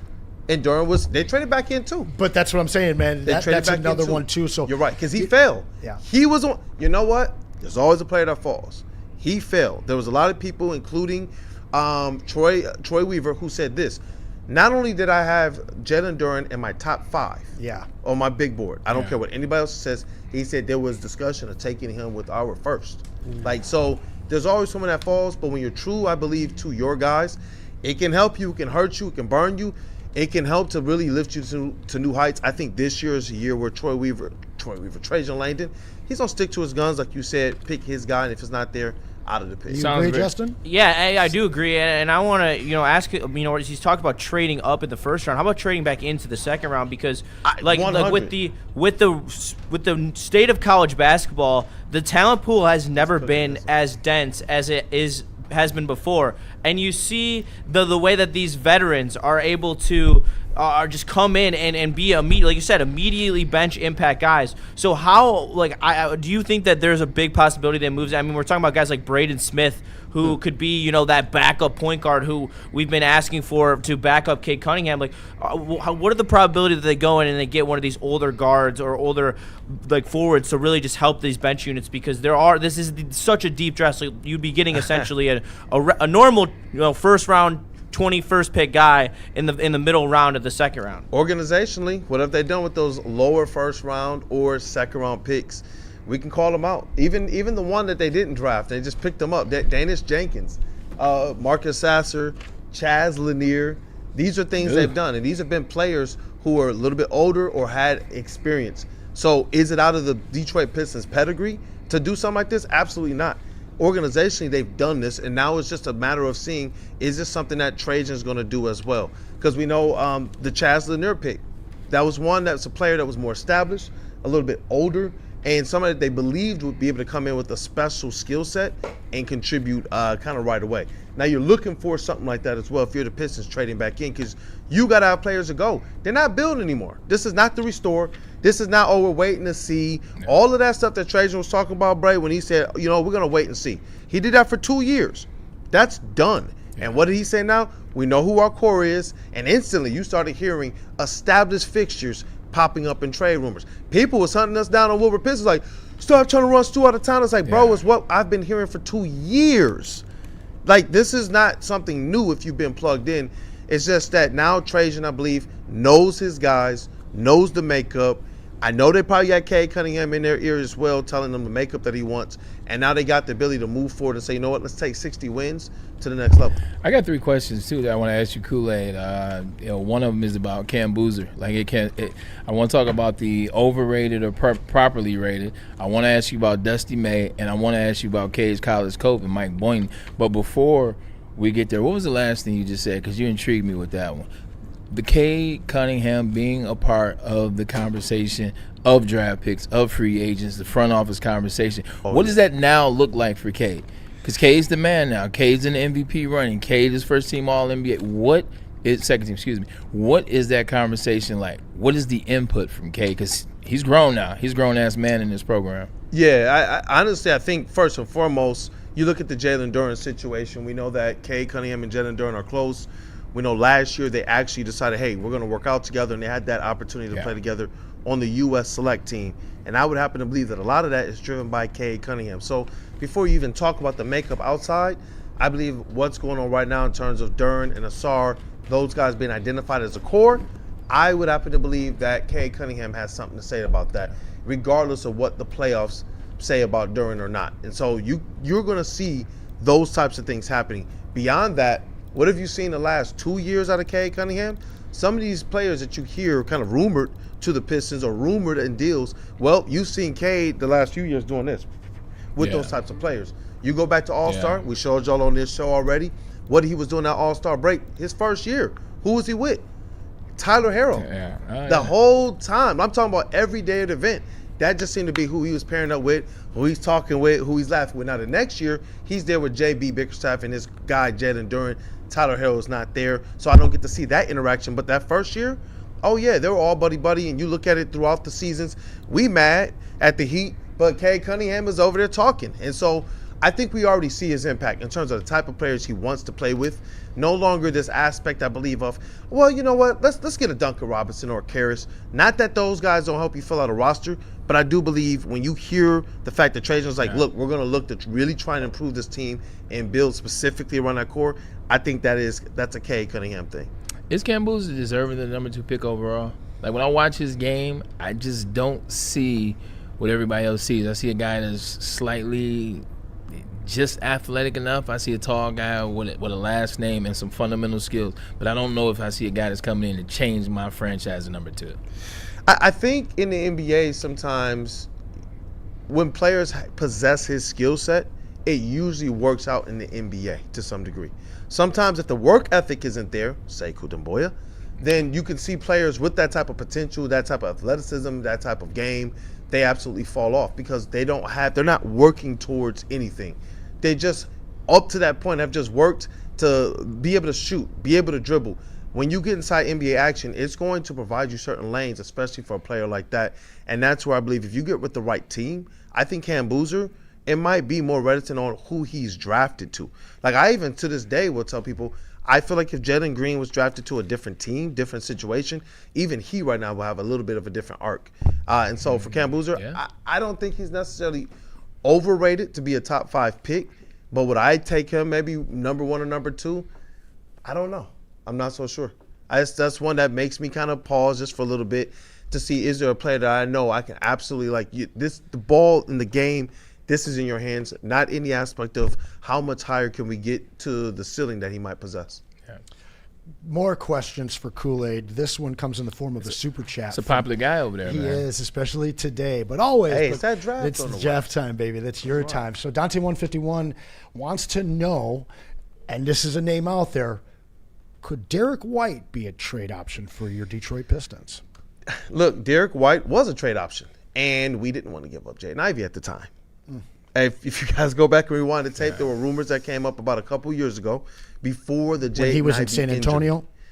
No, while he was with the Celtics. Okay. Yeah, there were some little trade rumors that came up. There was like a little worst kept secret. The Celtics love Isiah Stewart. They like the tenacity, and so he was supposed to be a part of something like that. And so for me personally, Derek White, absolutely. I remember when we put something up on socials, I believe too, it detailed what it would be, and it would have been a haul, supposedly for the Boston Celtics. But when you look at what our core is supposed to be right now, if you put a Derek White around what we have right now, are you kidding me? Yeah. Are you kidding me? Like, two-way ability, the ability to just knock down shots from anywhere, and it doesn't matter, hand in the face. It doesn't matter if he has no time. That's a guy who then as well, hey, you want to take the three-point away? He can put the ball on the floor and get downhill. He is what they thought Bogey was. When they signed Bogdanovich to put next to Cade, that's what Derek White actually is. And he can't guard a wet paper bag. Derek White, though, and yes, you put him with Cade and Issaah on the perimeter, there is no better perimeter trio defensively in the NBA. Man, if he's for the pickings, because I know that the Boston Celtics are trying to figure out the way forward, that is definitely somebody that I think is sneaky under the radar. I don't think that he's ever as appreciated as he should be. Super undervalued. Yep. No doubt. You know, we're going to push the Lions conversation as well as the NBA. We'll push that till tomorrow. I think we'll push that. We'll stick with this because I want to ask you about Dusty May. I want to ask you about Michigan. My heart. And then also, too, we'll finish up with Justin, I promise, just a smidge on the Tigers because there's not a ton to talk about. We'll talk about it. But before, let me tell you about Art and Jake's. Art and Jake's is the place for you. It's the bar for you, man. 22 beers on tap, 80 TVs wall to wall. In fact, they're so good, we'll be there June 30th. That's right. The Detroit Tigers take on the New York Spankies. We will be in the building. Pull up on us. Have a good time. Have conversation, man. All the people that you see, the talents that you like, and you comment, or you get a chance to see them in person at Art and Jake's, where they do it well. Scan that QR code, get that menu, sign up, subscribe in their mobile app. Art and Jake's just does it the right way. Pull up, have a good time, have a good meal, catch the game, go home, and be smart about it. Founders will also be in the building.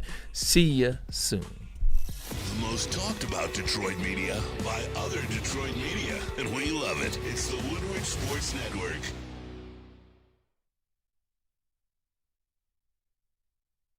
Planet Fitness now has even more best-in-class strength equipment. Join today for $1 down and save. We're stepping it up.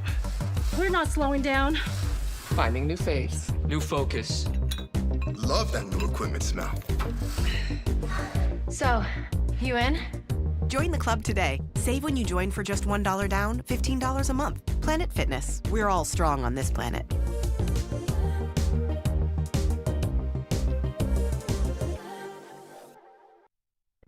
It's mortgage's symbol of excellence, part of the very fabric of mortgage pros. The Blue Jacket, a symbol reserved for those that have separated themselves from the pack. Those who chose discipline over excuses, standards over shortcuts. At Mortgage Pros, greatness isn't given. It is earned. Hunting season is almost here, Detroit, and your Lions are on the prowl. Make sure you're locked into Woodward Sports for all the Dan Campbell reactions. Jared Goff touchdowns, Amon-Ra first downs, Penny pancakes, Kirby picks, Gibbs big plays, and of course, Jack Fox's leg. Stay locked in on all your Lions coverage right here on Detroit's #1 sports network, Woodward Sports. Guys, we're excited about our partnership with our friends at Pure Psych. Whether you're dealing with PTSD, anxiety, counseling, relationship issues, whatever it is, today's the day to get the ball rolling. Listen, they don't put together cookie cutter plans for everybody. They tailor it specifically for you. And they're all over Michigan, a couple more in Northern Ohio. So it's easy for you to find this kind of assistance, guys. You can also find them at PurePsychMI.com if you want to find out more, or the location nearest you. And if you're not upgrading your relaxation game, you should get your head checked, because Massage Chair House is bringing you all the latest in massage chair technology. They will heal your bones, your wounds, and you will feel much better after you hit up Dr. Eric Duncan at the Massage Chair House, the largest massage chair showroom in the great state of Pure Michigan. So tap into his YouTube channel to learn more about the Massage Chair House. They have it all. We were there for the draft, and man, couldn't have been comfier sitting in that desk chair massage chair. They have it all at the Massage Chair House. And we are back, in the words of Kool-Aid, who's sitting right over there. Hey, PTSD is a real thing. Like, PTSD is a real thing. When Anson says that, I know a lot of you guys like tune it out and you keep on going about your business. I'll give you an example. I was in a fender bender. Guy rear-ended me, pause. This would have been December. Completely F my truck up. Like, I didn't know it was that bad. Just got my truck back, you know what I'm saying, a month ago or so. But now, because he rear-ended me, came in hot, boom, smashed it. From now, whenever I'm at lights or whenever I'm in traffic, wherever I'm on the road, and people are like legit like coming up on the bumper, like I'm like, like I feel myself tense up. I'm 43. I know I can drive. I'm not worried about it. But it's PTSD for running in my truck. I'm like, I'm looking. I'm trying to speed up a little bit. Just, it's a real thing, is all I tell you. So if you can, talk about it. If you don't want to get help, if you don't want to go to a site, talk about it with your mom, your dad, your uncle, your brother, somebody, your best friend, your cousin, your nephew, your next door neighbor, whoever. Talk to it with us. Talk to it to get them out of that. Now, before we went to break, I also talked to my boy Kool-Aid about the move that was made today. Dusty May, if you didn't hear, no longer in Ann Arbor. He's now with the Dallas Mavericks, out there doing his thing. Congratulations. Just talk about it from the standpoint, the shock value and what you expect from him in Dallas. I think those are the two things, the shock value and then what you actually expect him to accomplish with Cooper Flagg in Dallas. Yeah, the shock value was like, what the F just happened? I thought they put this to bed, you know, when the noise was coming out about Orlando Magic flirting around, and then out of the clear blue, he got that other deal from Michigan. I thought he was locked in. I've heard something, I think there was some noise like a couple weeks ago that drummed up, but it quickly was doused, not for the Mavs, but like another opportunity. And now all of a sudden, this one, it's just like, whoa. You know, it shakes things up on multiple levels, because he's the reigning head coach, national championship head coach of a program that looked like they were geared up to be able to come back and do this thing again potentially. But he moves on to the Mavs, a team that I believe is more, you know, in terms of your NBA ones or Cooper Flagg, you can't really go wrong with that. You got a squad that you get to kind of direct where you go from here. You're talking about being able to shed some of those contracts and players that might get in the way voice-wise of the culture that you're trying to set.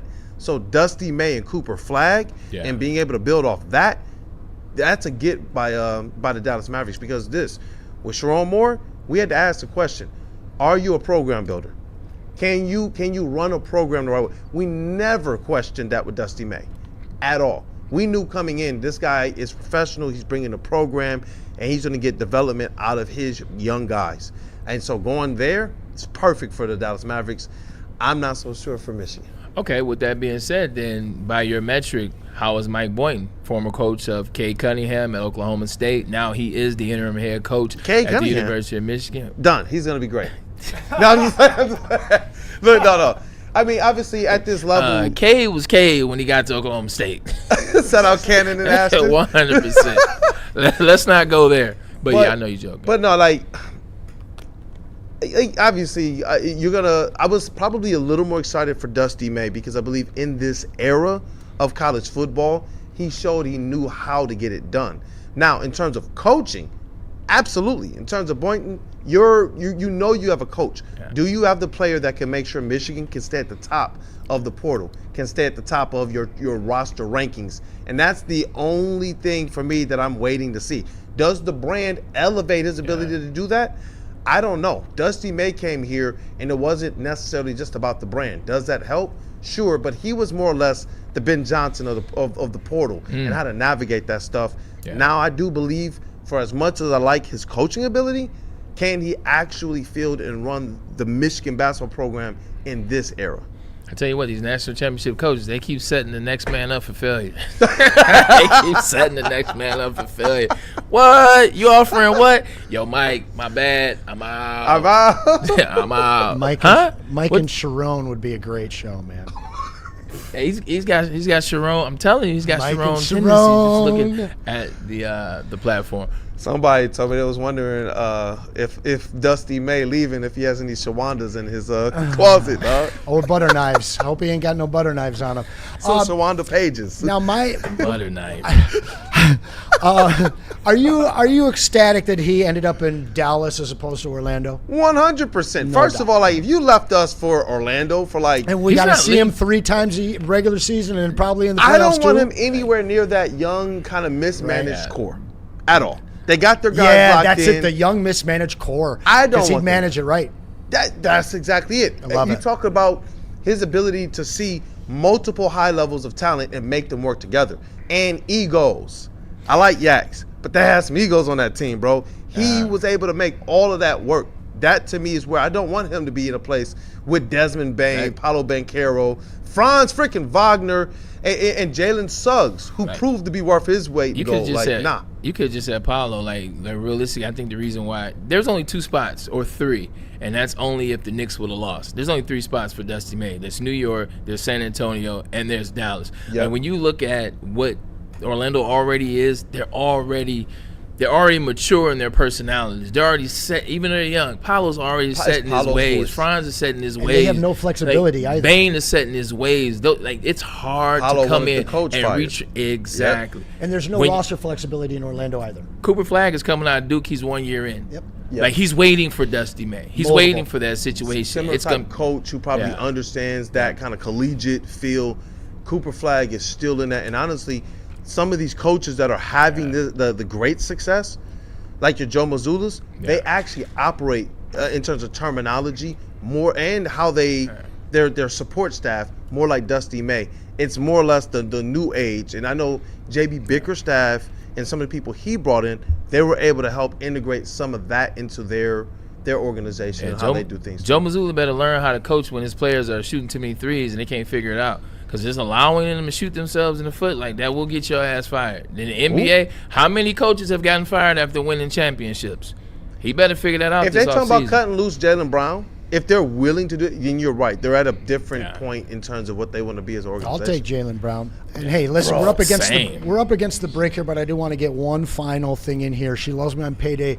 Paid $5 to ask Kool-Aid.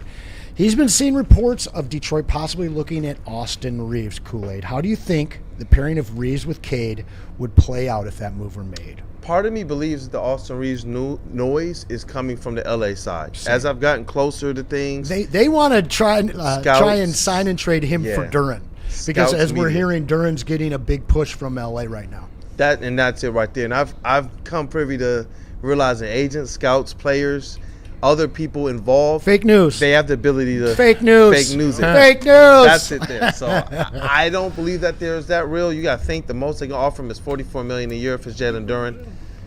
We already know that they were going to be locked in for that. Hey, 229 of you guys watching live, only 85 of you. Smash that like button. Smash the like button. Please smash the like button. Get your super chats in as well.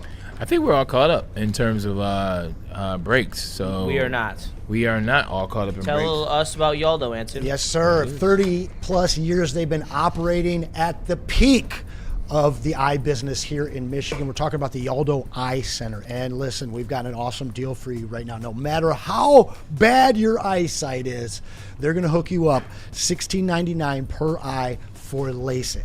8-minute procedure, painless, and you are seeing 20/20 the next day, guys. Invest in your eyes, invest in yourself. Head on over to the Yaldo Eye Center. You can find them yaldoeyecenter.com. Here's a question. All right, I know you don't want to talk about it, but I got a question. How do you manage the starting pitching rotation? Stress moving into the dog days of summer. How do you do it? How do you manage this rotation, Justin? Well, to be honest, with some. I'm sorry. No, but that is a fair response. I think a lot of people are looking at the 3 wins, the sweep, and everybody's back. I think your response is well warranted. They're still 33 and 44, and you still 11 games under 500. 1,000%. It's really hard to truly be ready to get behind this team right now. And as much like I watched all the games this weekend, and let's add a little context into it real quick. Like, the White Sox are the worst team in the American League away from home in the AL, so it's not any great shakes. And you got your get back from when you went to Chicago and got swept. Like, that was the expectation. And you got to start putting these together, and it's literally putting these together for 11 straight series. We've seen what it takes before. We've seen the historic comeback. Yeah, it's been parlayed with historic collapses. Yeah, we're technically in striking distance of the wild card, but it's going to be a great task. And when you look at this starting rotation, you just got Mize back, Skubal back, and now the reports are coming out that they're thinking about, they're operating as if they're going to keep Tarik Skubal on the roster. I understand waiting a month and seeing where you're at, because the month doesn't really make a difference to a team like the Dodgers, who they're trading for him to try to go win a World Series, not because they're trying to make the playoffs. So I understand, but what you really have to ask yourself as the Tigers management is, is one trip to the dance, where, yes, I understand, and I had this argument with my dad this weekend. Shout out to my dad, who's a baseball savant himself. Where you're technically one pitch away from the ALCS, with one bounce going your way, one hit against Seattle, and then at that point, Seattle took the Blue Jays to 7, so you're one pitch again away from the World Series, and then the Dodgers took the Blue Jays to 7, so then you're a pitch away from that. But I don't see it that way. There's no one on this roster who has proven in the clutch outside. No, honestly, you can't even say Tarik Skubal because of the performance that he had giving up the home run to Cleveland in 2024. And as tough as that is to admit, there's been times where he hasn't come through for us. But on the offensive side, outside of Kerry Carpenter's one home run that he hit in the Cleveland series, there's been no guy on this roster who can make a big swing and actually win a game and win a series for you. You constantly get put in that situation where you need a hit, you need a swing, you need a strikeout from your bullpen, and you can't get it time after time. I just can't believe that with what I've seen this season, that automatically is going to flip if you make the playoffs. And you're not even there yet. You still have to make your way into that point. But if you do get into the playoffs, I question your ability to even go anywhere unless you buy at the deadline, which they're not going to buy at the deadline with the future of Skubal looming over the team. That was it. I agree. For me, it's the future of the MLB. It down.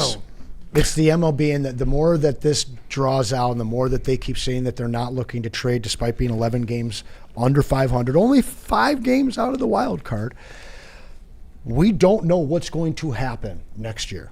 There's most likely not going to be baseball. We don't know if there's a hard salary cap or at least a floor. And the fact is whatever comes out of the collective bargaining agreement that they hammer out, it might not be for 2 more years. Whatever happens out of that is going to determine what can happen with Skubal.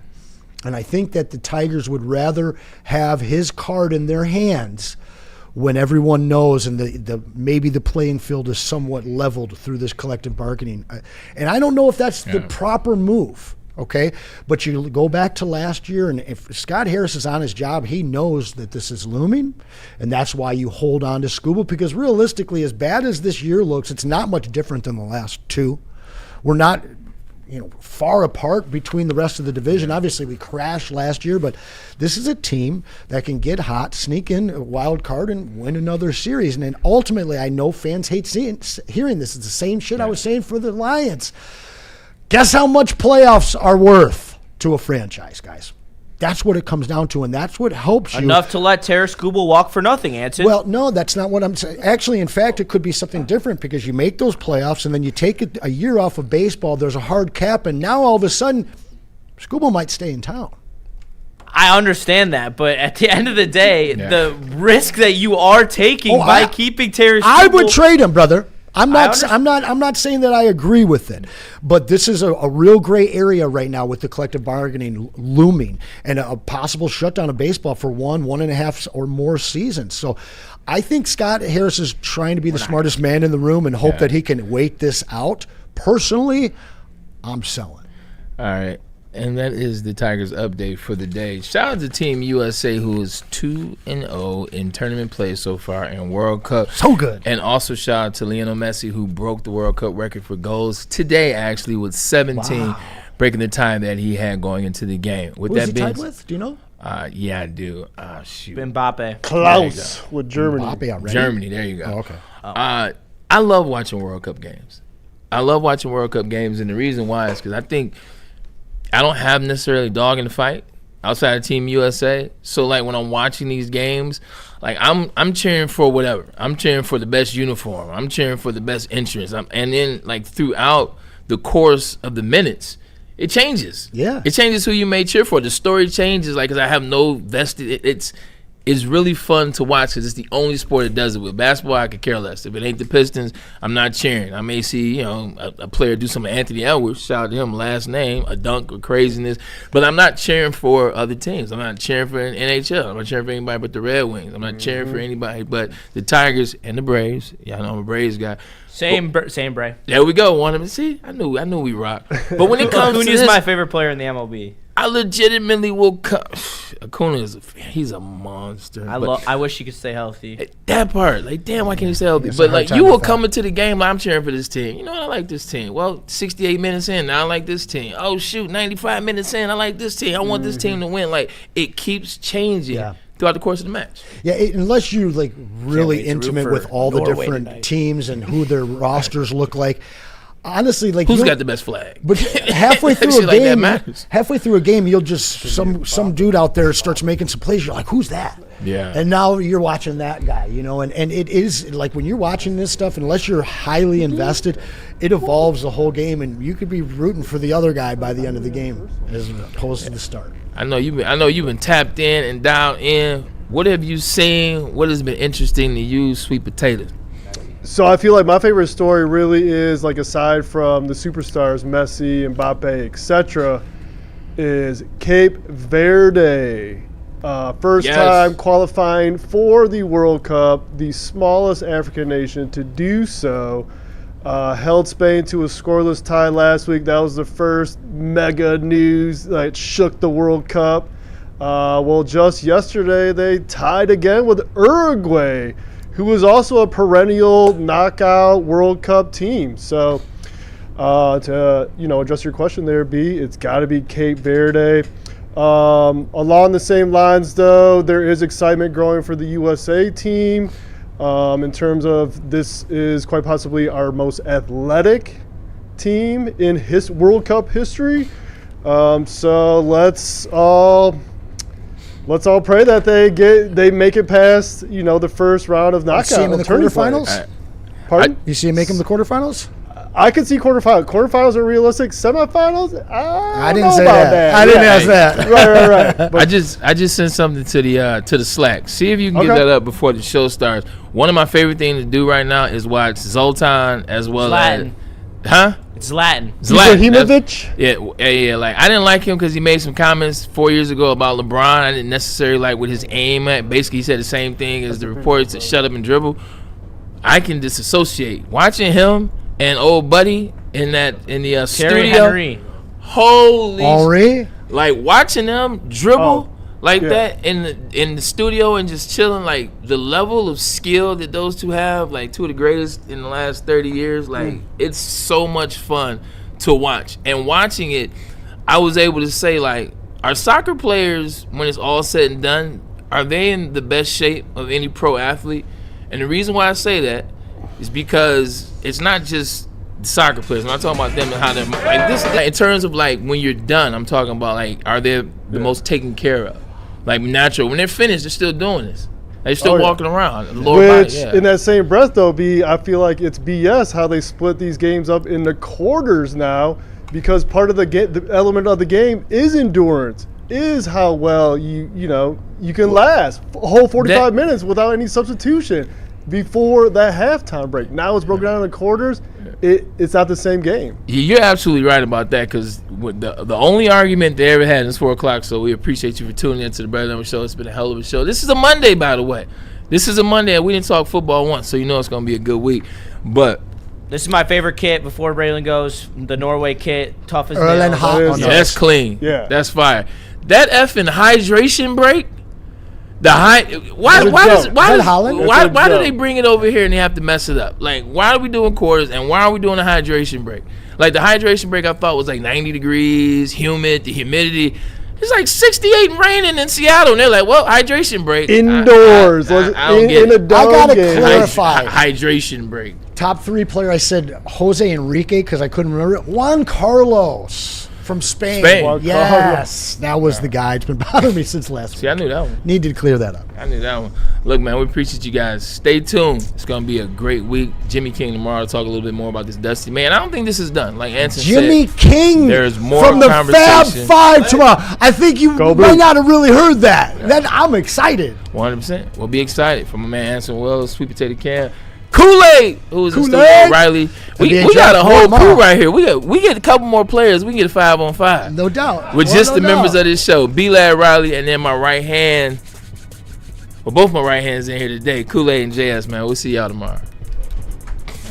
It's bear hunting season, and Dan Campbell is hungry for some kneecaps. If you can just get a hold of them and you start dragging their ass out to the deep, dark abyss, you can drown them. The Kings of the North are back for another year of the brand new Lions. Make sure you're locked in to Detroit's #1 sports network for all the news and info on your Detroit Lions.